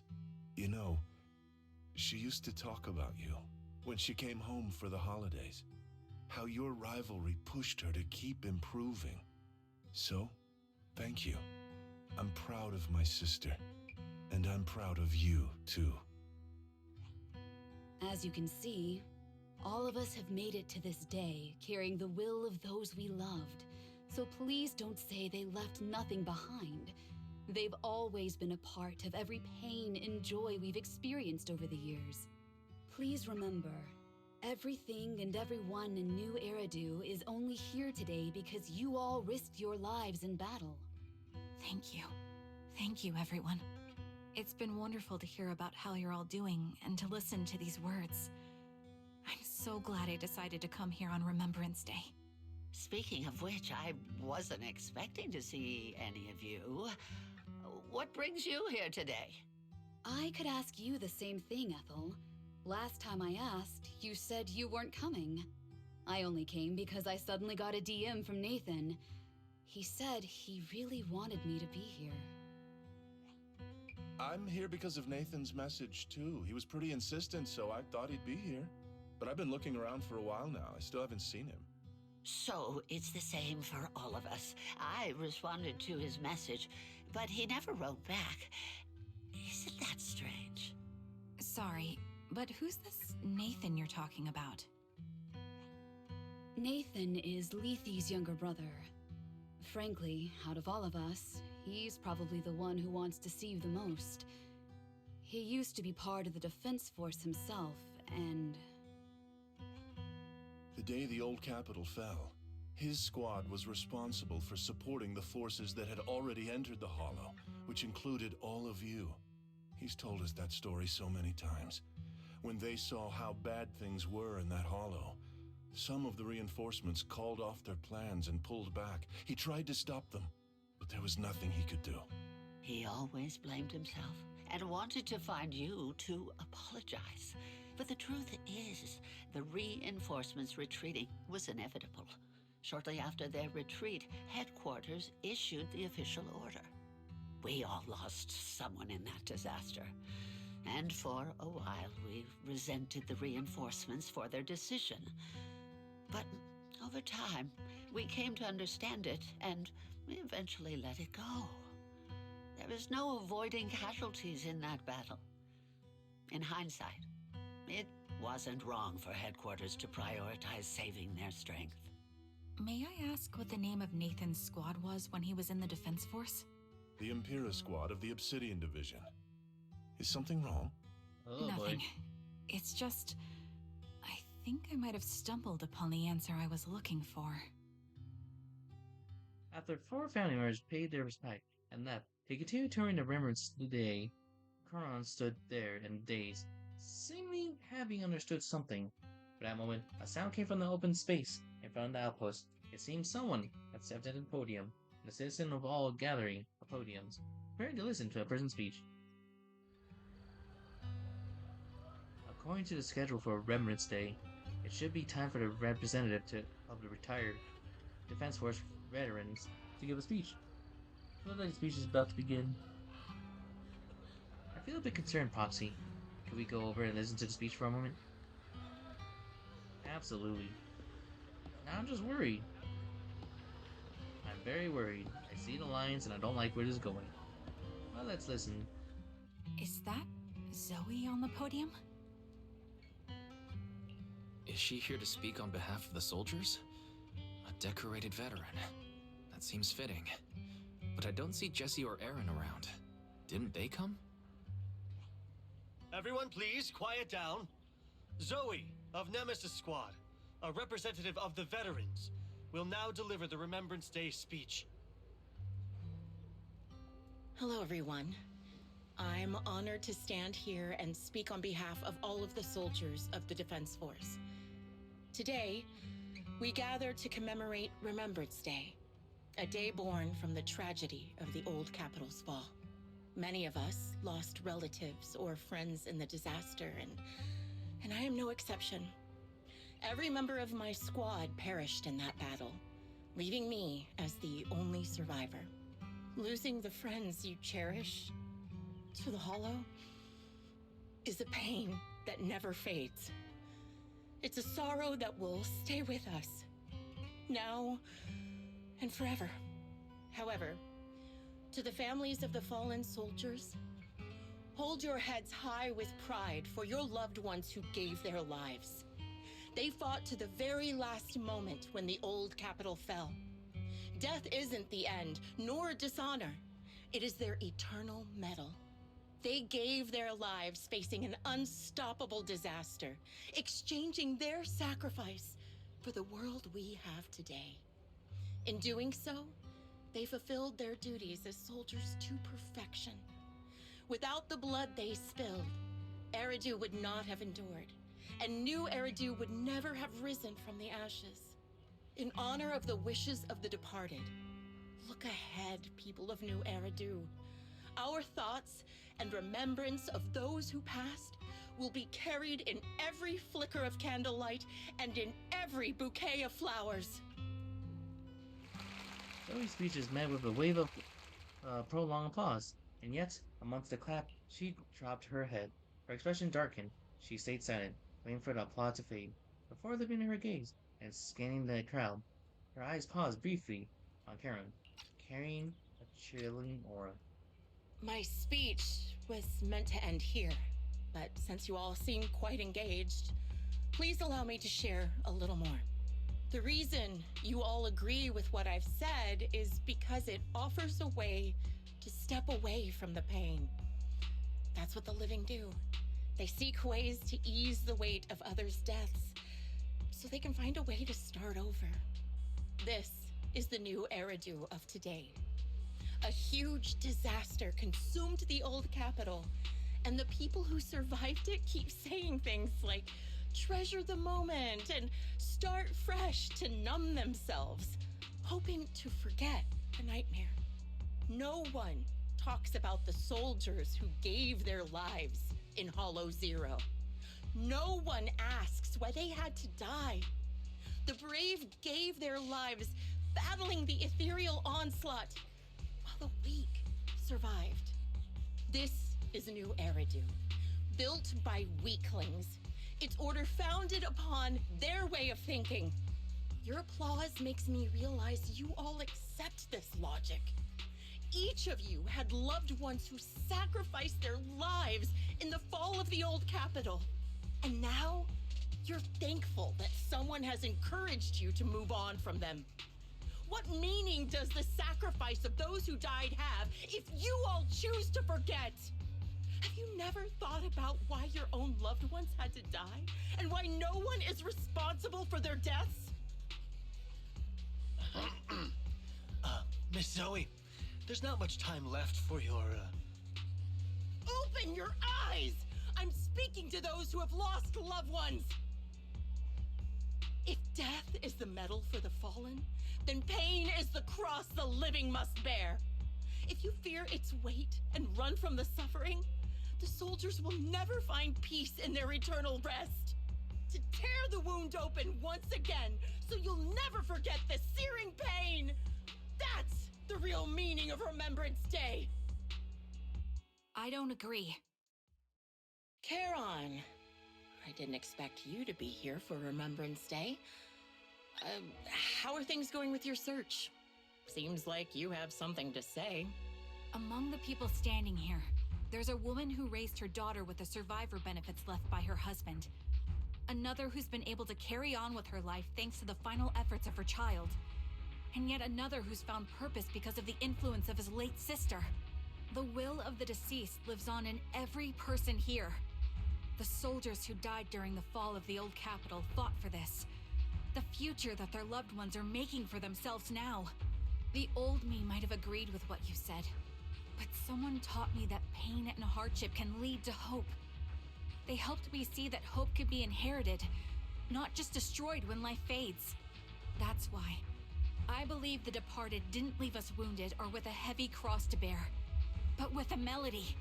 Each of us holds a harmonica that plays the melody of life. At first, it may sound awkward, but it will eventually flow smoothly, taking on our own style, until it merges with our soul. You seem quite certain about what you're saying. Tell me then, what kind of melody is left behind by those we've lost? I'm not sure. I can't picture the exact melody, but I trust the answer I've chosen. And I trust everything I've seen and heard. A vague and insubstantial answer, isn't it? I was right about you, Charon. From the moment we met, I knew we'd never really understand each other. I'm sorry you feel that way. Everyone, I apologize for taking up your time. My speech ends here. Please feel free to continue with your visit.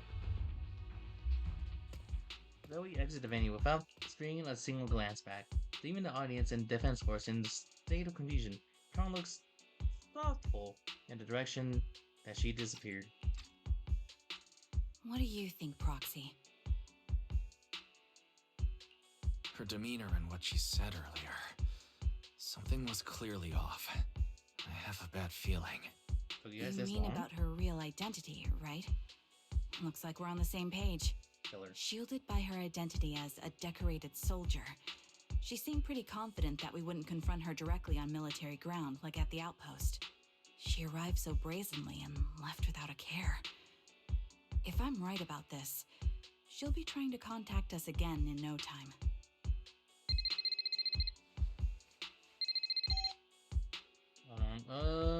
Just as she finishes her sentence, the phone rings again. Shepard appears on the screen, answers the phone call. He panics and anxiety speaks.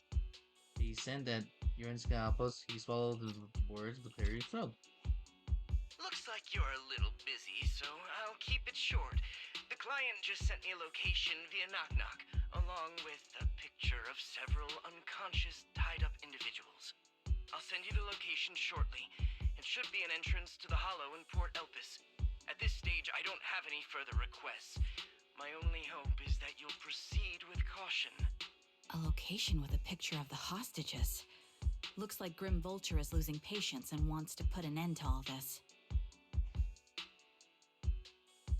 What's the plan? Charon, what's your plan?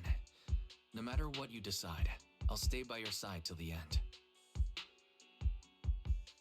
Charon doesn't answer right away. Instead, she takes out her harmonica and looks down as she was trying to decide. And then, she tucks in her harmonica away. I've made up my mind.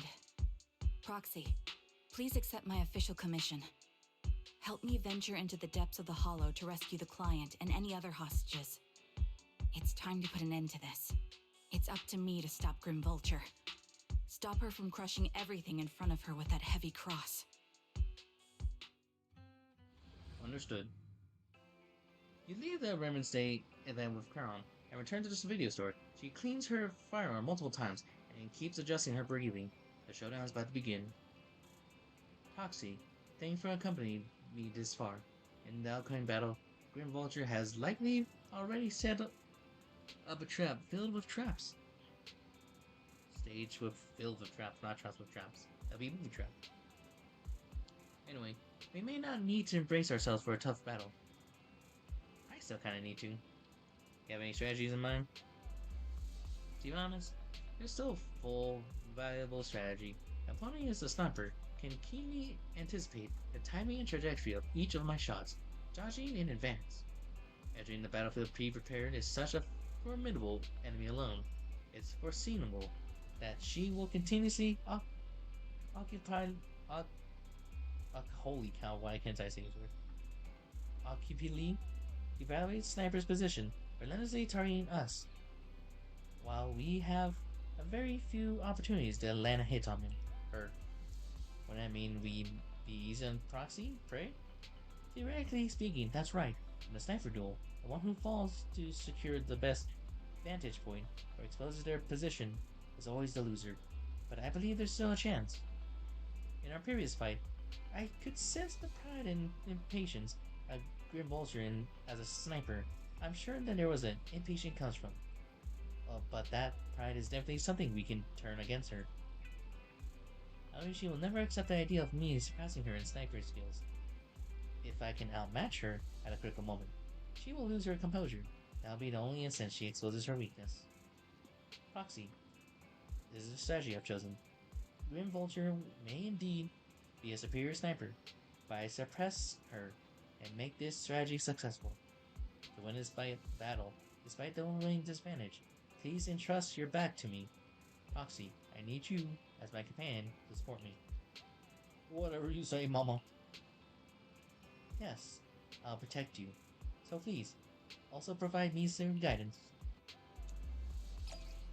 Yeah, last one, let's do this. No time to waste. Number 3. Maybe I'll cut in between, like, the story of it and call it good. Maybe. I don't know, there's something I have to edit this eventually. Only the brave will win. I only ready for combat. We fighting? Let's start the experiment. Want to see the red scar? Need something? Go ask my colleagues. True. I feel I should have had Grace in that one. I don't know why I went to Harmasen. I know, for the after thing, right? Wait, because Harmasen's also a sniper, but his with a bow instead of a gun. That's a sniper. Charon, look! Another communicator. And it's raining. Another communicator. It's a bad habit for a sniper to be so talkative. Oh, really? I think it's rather good for my mental health to witness in real time how my target becomes desperate and gives up their struggle. Do you really still need to disguise your voice? I thought you didn't want to hide anymore, Zoe. You're right. Seems there's no need for secrecy anymore. I, Zoe, the sniper known as Grim Vulture of Nemesis Squad, send you my regards. Zoe. No. Grim Vulture. You, like me, were one of the advanced troops deployed to suppress Hollow Zero right after the fall of the old capital, right? Noct, Cartess, and Impera Squad. So far, all the victims have been members of these squads. They were initially supposed to enter the Hollow to reinforce the advanced troops. Nemesis, your squad, lacking reinforcements, lost everyone except you in the fall of the old capital. You blamed their deaths on the absence of reinforcements and sought revenge on them. That's my conclusion. Just like me. The fall of the old capital left you entirely alone. A sniper, the sole survivor, a mere pawn abandoned by the military. Don't you think we're very much alike? The Impera squad member, Nathan, the one you're searching for, he pleaded with me to let him go when I was about to kill him, saying he had to see you no matter what. That's how you caught my attention. I let him live to get all sorts of information on you. I was so curious about you that I even set a trap, disguising myself as a victim to get closer to you. It turned out we share the same story. We even got the same PTSD symptoms. After all these years, we still see images of our teammates before they die. It's impossible to erase them from our minds. It's just, you use ridiculous fantasies to numb yourself, chasing after illusions of your squad mates. Well, I can't afford to be as naive as you.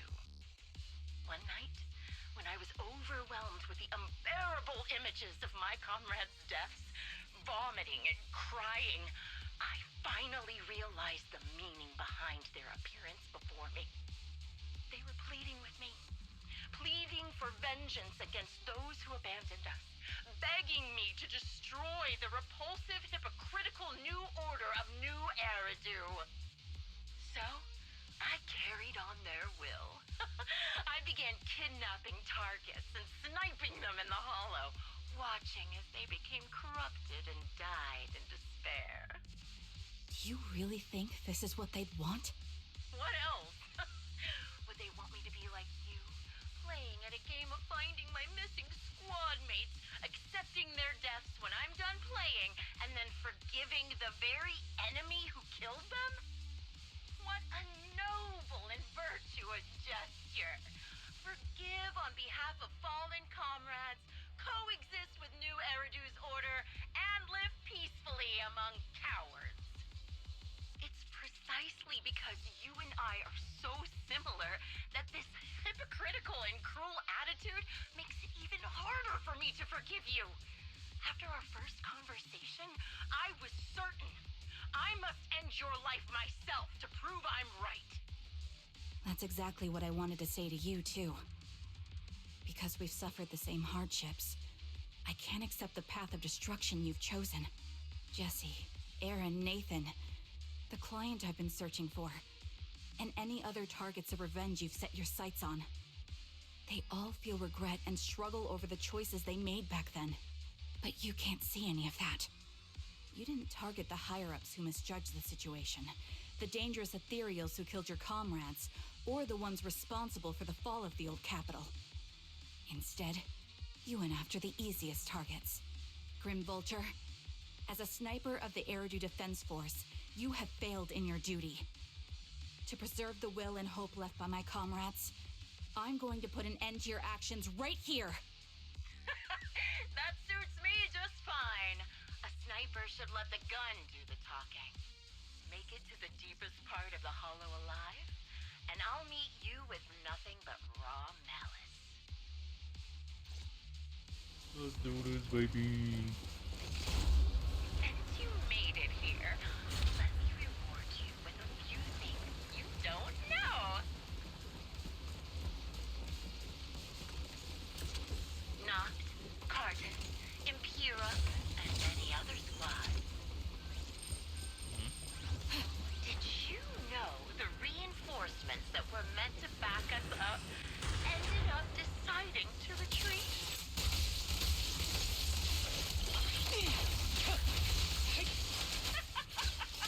Relying on a show of hands to vote. Isn't that ridiculous? Copy that. Our lives started in such an absurd way, like a kindergarten election for class monitors.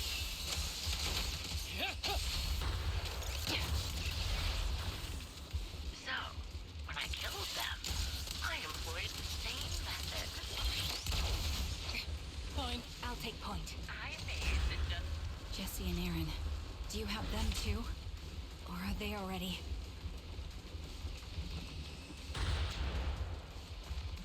Do you still care about them? Or should I say... That was easy. It looks like I haven't made enough of a threat to your life if you still have the time to worry about them. You're in my sight.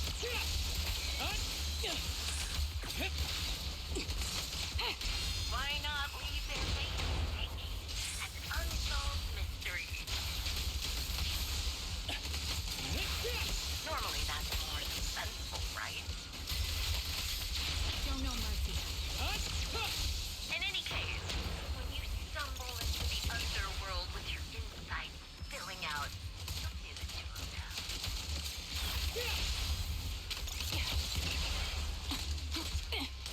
Recalibrating. Wouldn't it be more exciting to wait until then to reveal the answer? The wind and rain are picking up.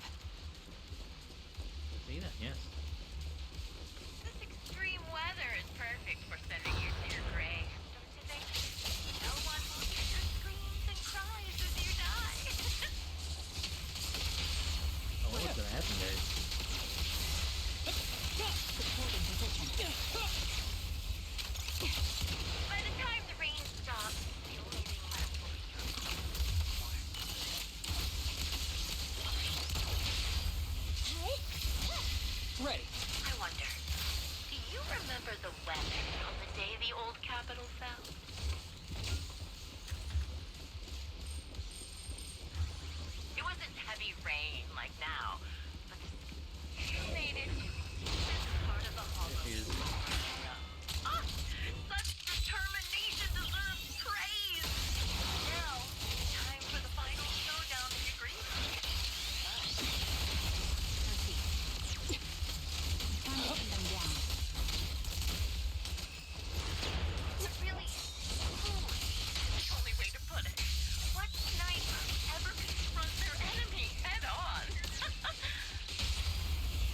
worry, I'm terribly weak.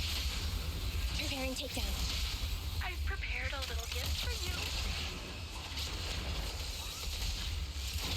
I made your material by abducting and corrupting a high-ranking officer. You're in my sight.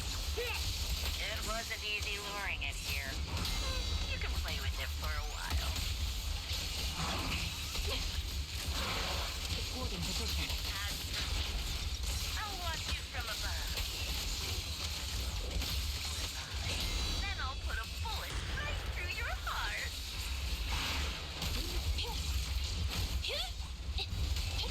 Thunder! Show no mercy. Target confirmed. Go. That was 1 in 100, I guess. This is your requiem. Sniper's Creed. One shot, one kill. Ever heard the whistle of arrows in flight?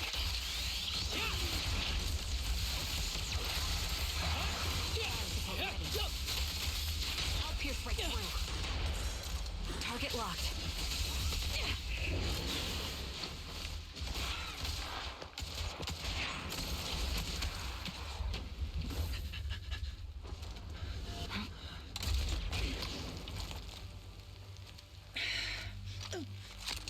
The real failure as a sniper is the one who's been forced into a corner, like you!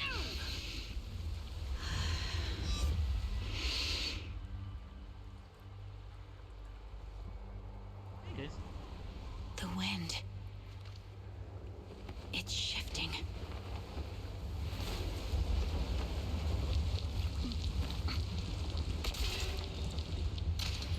I won't fall for your distractions so easily. What? I will surpass you with my own melody of victory. Damn! And let the wind be the opening notes.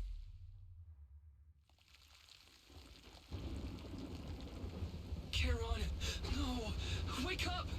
Charon! That's...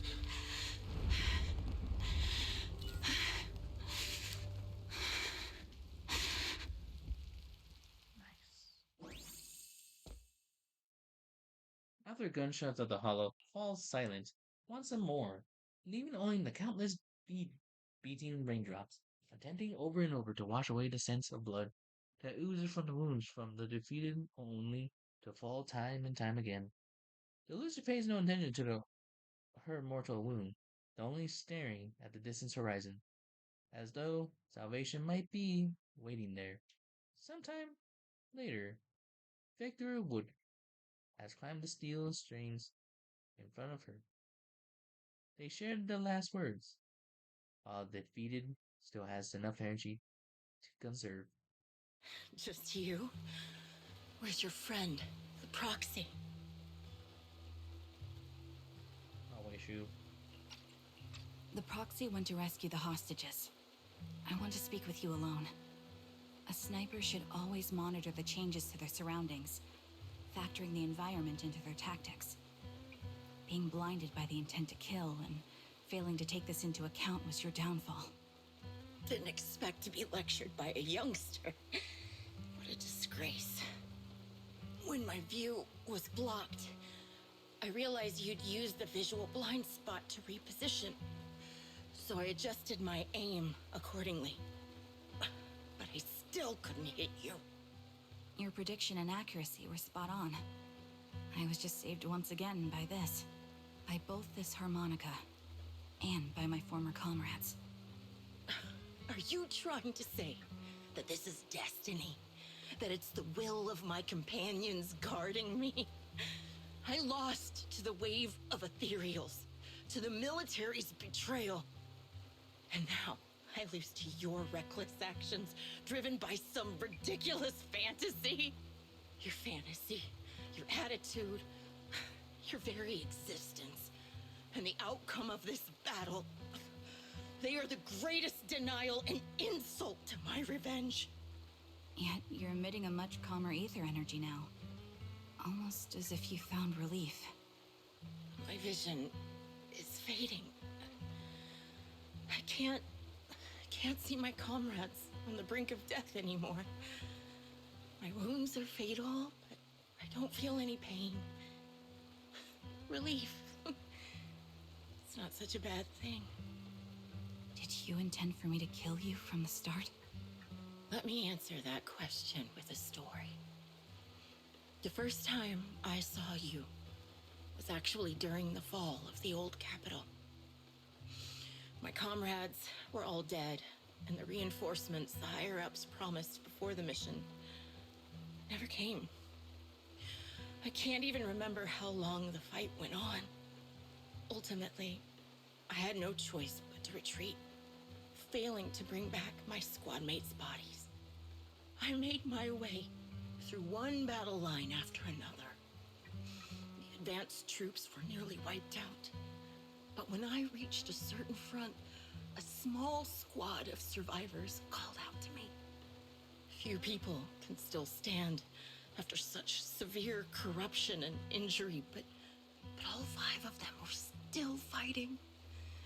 They were protecting a girl who had lost her sight and fallen unconscious while searching for a way out of the hollow.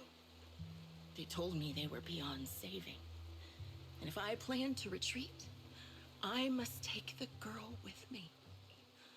I couldn't turn down the last request of a group of heroic soldiers about to die in battle. Right. Your comrades entrusted your life to me. I was the one who brought you out of the hollow. You already know what happened afterward. It didn't take long for you to leave the Defense Force after you came to. Just like me.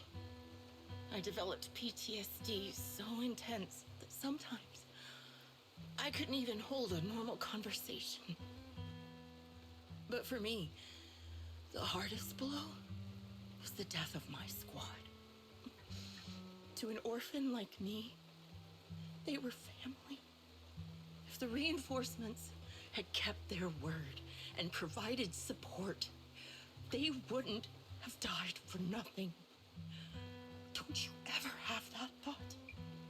To say I don't would be a lie, but I think deep down you know. From the moment we stepped into the hollow, there was no way we were getting saved. Given how quickly the hollow was spreading, and the ever-increasing number of ethereals, it would take the sacrifice of countless Defense Force troops to suppress it. It wasn't something that could have been accomplished in such a short time. The reinforcements would have only been a drop in the bucket. More sacrifices without results. Canceling the reinforcements, sending the advanced troops to rescue as many civilians as possible to minimize casualties. I think most commanders would have made the same decision. Objective and cold logic. I understand it, of course. But when you see members of the reinforcements living happy lives years later, can you still keep your composure? I couldn't. Even if the chance was minuscule, I wanted my squad mates to survive. But they turned that chance to 0, and still have the nerve to embrace a peaceful future. I can't help but resent them. By the time I realized what I'd done, I had already taken several lives. Nathan. When I tied him up and was about to kill him, he begged me to spare him, saying he had something to give you, no matter what. That was when you re-entered my line of sight. I think I've said this before. We're very similar, yet we have completely opposite beliefs. After meeting you, I became even more certain. In the face of suffering, I chose destruction, while you were destined to choose to protect. But you're still entangled in your obsession with your squad mates. If this continues, you'll eventually sink into a void of despair. Your hope is like a bubble, ready to burst at any moment. The version of you I want to kill is the complete one. who can firmly reject my answer. If you haven't found your answer yet, then I'll be the one to push you forward. I kill you, or you end me. Either way works. But after seeing your growth, maybe I'd prefer you to step over my body. That's the final answer. Why? Emptiness and doubt. No matter how many targets of my revenge I took down, nothing changed. Aiming my gun at former comrades, drowning in hate and rage, all it left was a hollow emptiness. But you're different. You've gained unconditional trust from the proxy. You have the courage to fight through my trap. And eventually, you'll have a melody that's uniquely yours. My belief has faltered. I finally remember. My squad mates were fools, just like you. You're right.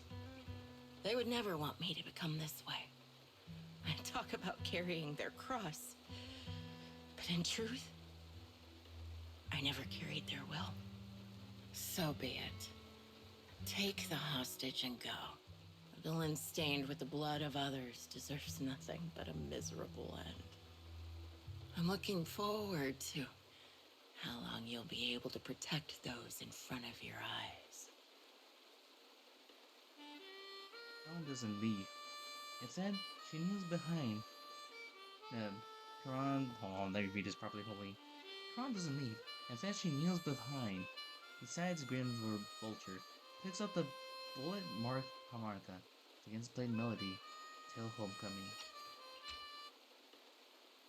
Melody briefly takes over the roaring downpour. I'm sorry I skipped that. Reaching the ears of Grim Vulture, and she lies bleeding out, barely clinging to life. A faint glimpse appearing in her empty eyes. It can still be played after taking a bullet. Impressive.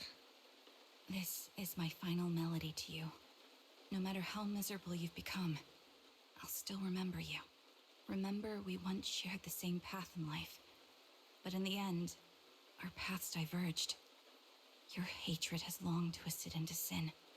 But if not for you, I wouldn't have learned how to hate, or found the true targets of my hatred. I used to know nothing. My teammates served as my teachers and taught me so much. And I think you must be my final teacher.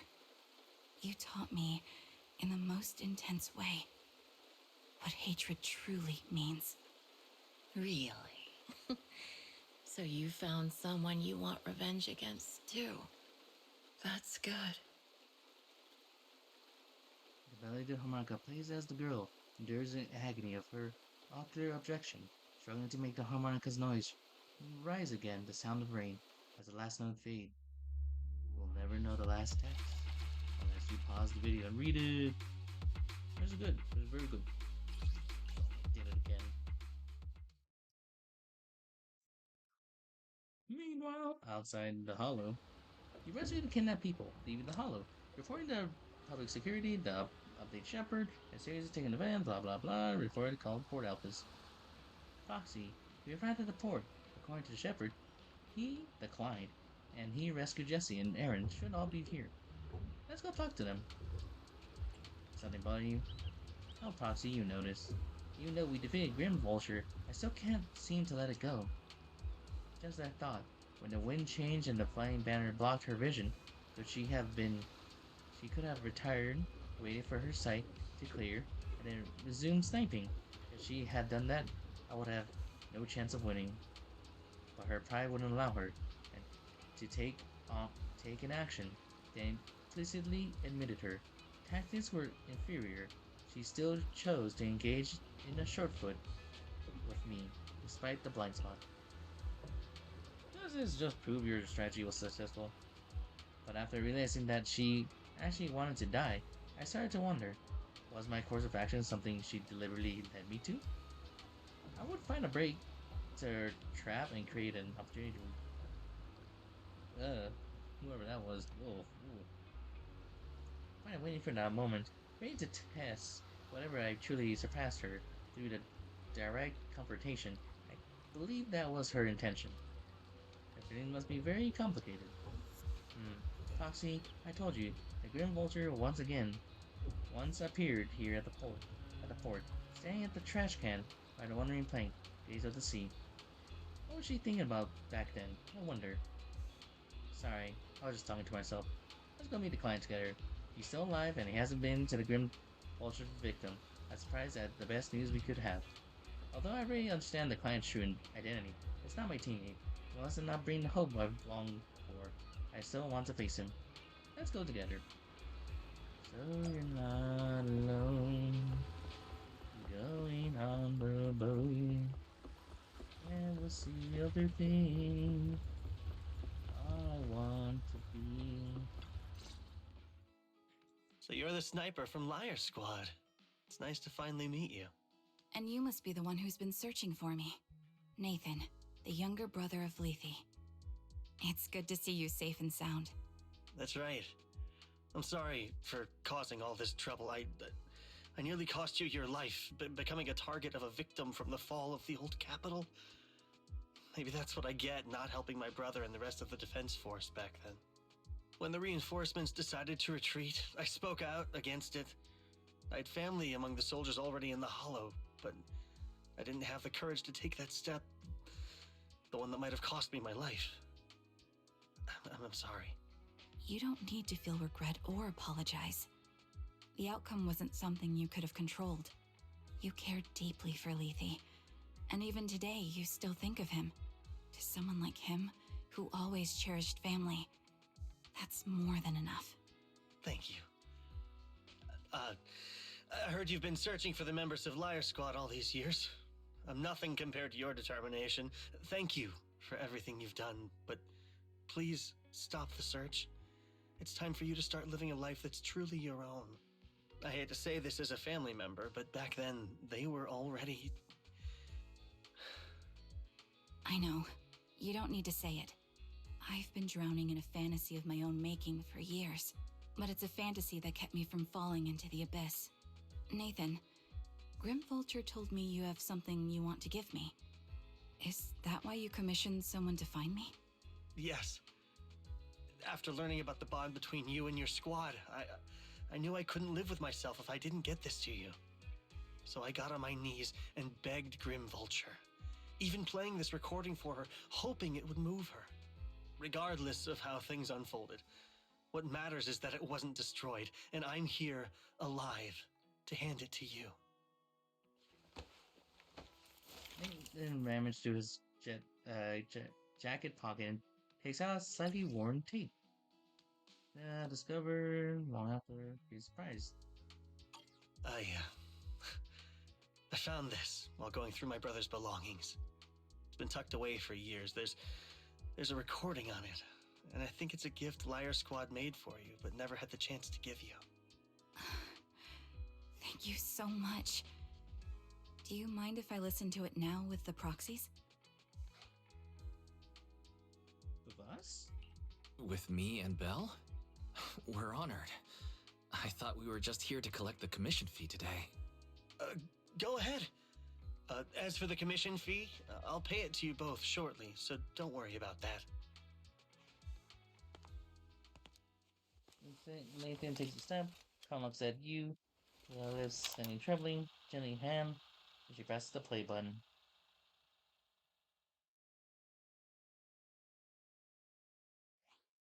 Hey, hello? Alright, it's a recording.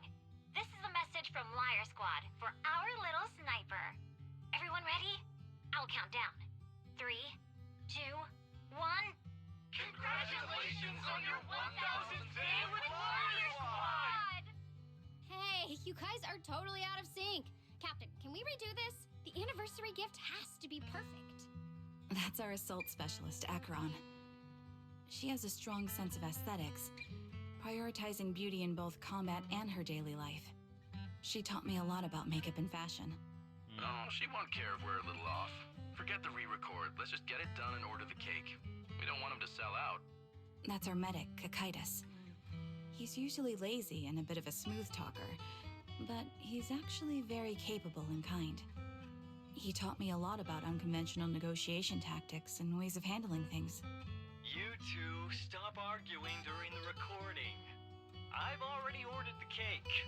If you keep rambling, we really will have to re-record this. Cut the chatter already. And that's Styx, a reliable artillery specialist. He's the oldest in the squad. He loves sharing photos of his daughter and reminiscing about how he wooed his wife. The way he won her over inspired me a lot. All right, let's all calm down. Wouldn't want to get on the captain's bad side. Captain, would you like to go first? We can edit or re-record whatever we need to. That's our scout and engineer, Lethe. He's a bit self-conscious because of how his younger brother excels, and he's somewhat introverted. But he's actually very capable.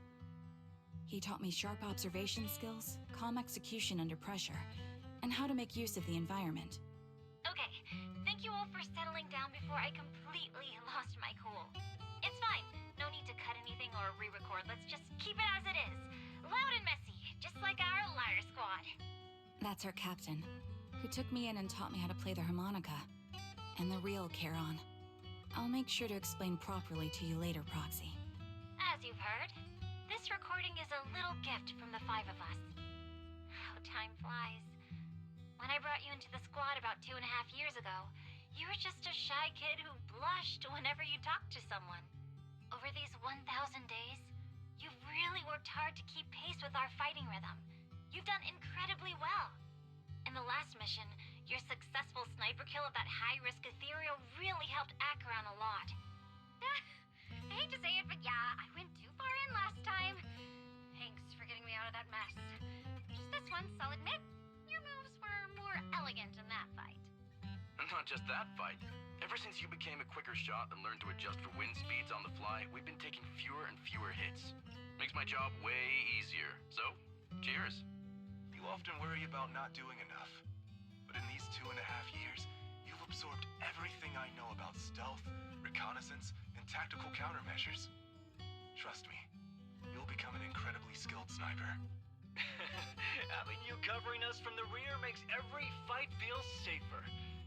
But you still have a lot to learn about socializing and romance. When peace finally comes to Eridu, leave us and live your own life. Where did that come from? She's not leaving us. Even if she retires, she'll move into my house and I'll spoil her with loads of beautiful clothes. We can talk about living alone in 10 or 20 years.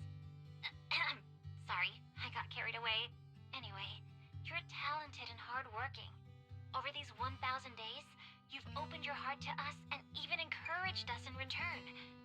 Having you as a comrade is a blessing for all 5 of us. But I have to say one thing. You're always so sensitive and kind. Every time you see us get hurt, you look like you're about to break. Has our squad motto, having each other's backs, become too much of a burden for you? I get how you feel. When your squad mates trust you with their backs, your first instinct is to protect them, right? But that's not the way it should be. No one can shoulder everything alone. Don't try to carry everything on your own. Choosing to fight on the battlefield is my resolve. Feel it. Share yours with me. And when it's your turn to watch my back, I'll give my all to honor it too. As long as you fight with all your strength, there's no such thing as failing to protect something, because your will and our will is preserved and carried on in other ways. But don't let that weigh on you. Try to trust in us, just like we trust in you, no matter what. I've struggled with that kind of thinking myself, but I eventually made my way through it. All this talk of camaraderie, of keeping each other safe, it's like a harmonica melody scoring our time together. Even when things change, our tune will go on, and that's enough. Exactly. Honestly, I'm sometimes terrified. Afraid that someday, you'll blame yourself for failing to protect us and fall apart. That's why I wanted to record this message. Please, don't try to bear everything alone. Maybe you can start relying on us more, fully entrusting your vulnerable side to us. Our will has long been intertwined with yours. We're comrades. This is getting way too sentimental. It doesn't feel like me anymore. Anyway, we just want to see you trusting your comrades enough to share your burdens, even if it isn't us. Finally, we'd like to give you the song that's closest to us. If what we've said is hard to understand, just feel it through the music. Please, enjoy my masterpiece, Homecoming. The old cassette plays a familiar tune. Sounds crisp and clear, as though it was recorded just yesterday. When the music fades, the tape goes silent. Proxy, do you remember? I was once terrified of seeing the look on their faces. Of course. Can you see them clearly now? Yes, crystal clear. As if I've returned to the exact moment of parting.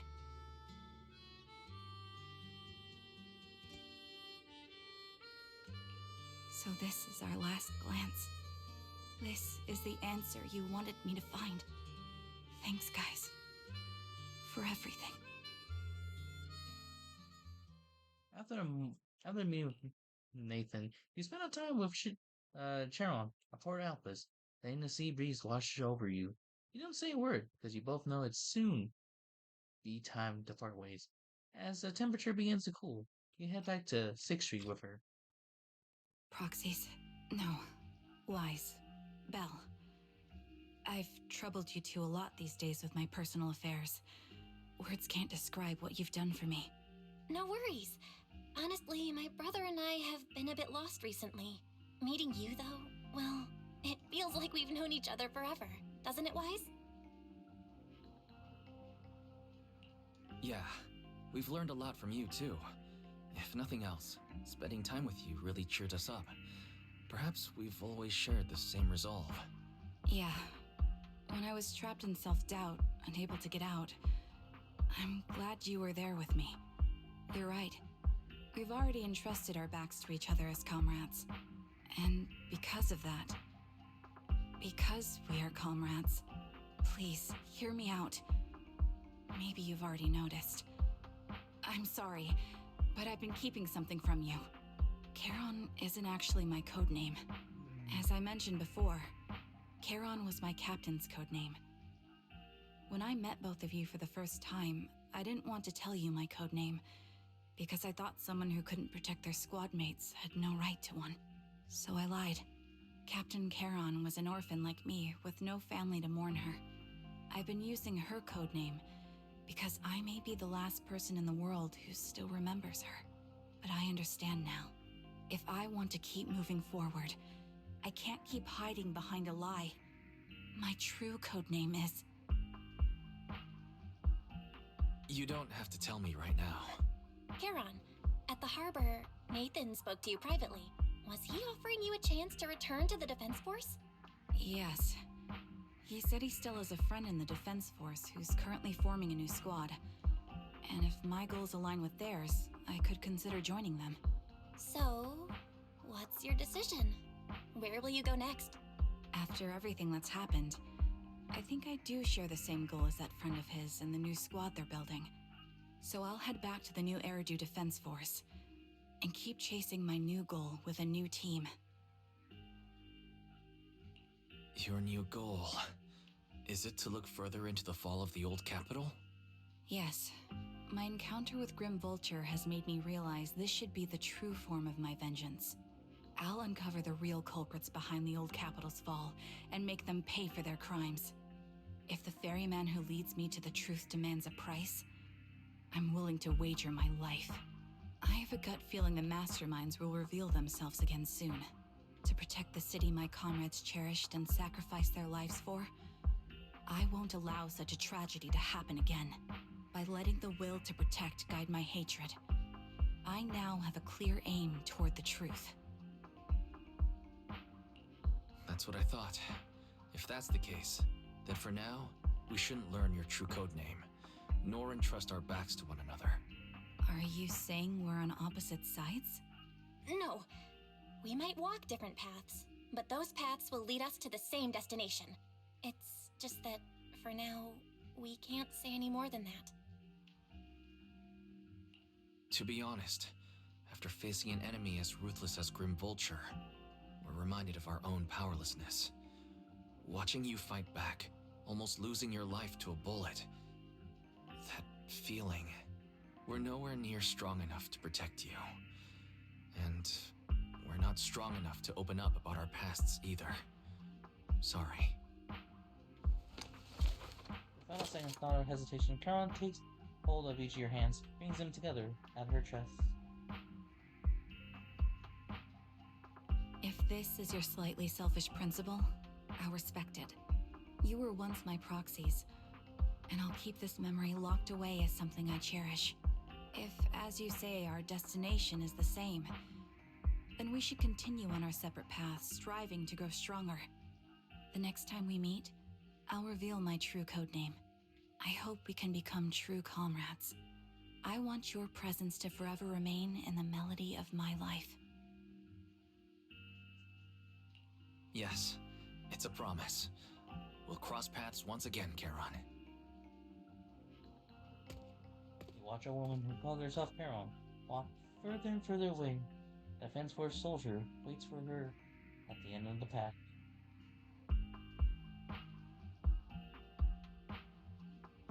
Hello. I'm the sniper from the former Liar Squad of the Chrysoberyl Division, recommended by Captain Nathan, originally of the new Eridu Defense Force's Obsidian Division, Impera Squad. Yeah, I heard about you from my superior. You're the one who dealt with the serial murders targeting the Defense Force, right? Well, the new Eridu Defense Force is ready to welcome you back. Let me confirm a few details before taking you to base. Which squad are you applying to join? And did you have a code name during your previous service? I'm applying to join the Obsidian Division's Oval Squad. As for my codename, Trigger. I was Trigger of Liar Squad. Ah, she said her name. Ah. Everything has come to an end. Wise, do you think we'll ever see Caroline again? Yeah, probably. Who's gonna tell her? Oh, this is later me issue. I look forward to it too. I really hope we can grow, get stronger, and have great power to face any crisis. When we reunite with her then, we have to hear her code name. Great minds think alike. However, after hearing Caroline and Grim Vulture's stories, I kind of feel a bit sad. They hid their fate, they had the same fate. In the end, they walked completely different paths and became enemies. Wise, hypothetically, if we encounter enemies who once experienced the same fate, we now walk completely different paths with opposite goals. Forced to be enemies, what would you do?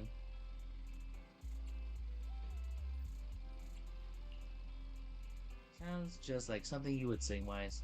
If that time ever came, I'll join you and seek understanding as well. We're Phaethon should face everything together, right? After everything that happened, I'm pretty exhausted. Feel the same, right? How about we go take a good rest? The commissions from the Shepherd won't be easy as we haven't before. Take a break and leave the story.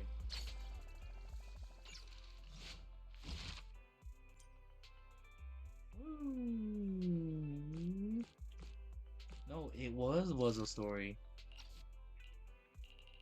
Oh, it was just one giant one. Okay, I will determine how that would look like later. That being the case, I think I'll call it good. I've done everything I can, everything I wanted, got my monies for it, and I got the rewards that came with it as well. It'll be the next time in Zone Zero. We will do this. I will do this separately, one at a time. Besides that, I hope you have a wonderful day, afternoon, and night. Like and subscribe for more. Twitch, I say bye to YouTube. Bye YouTube.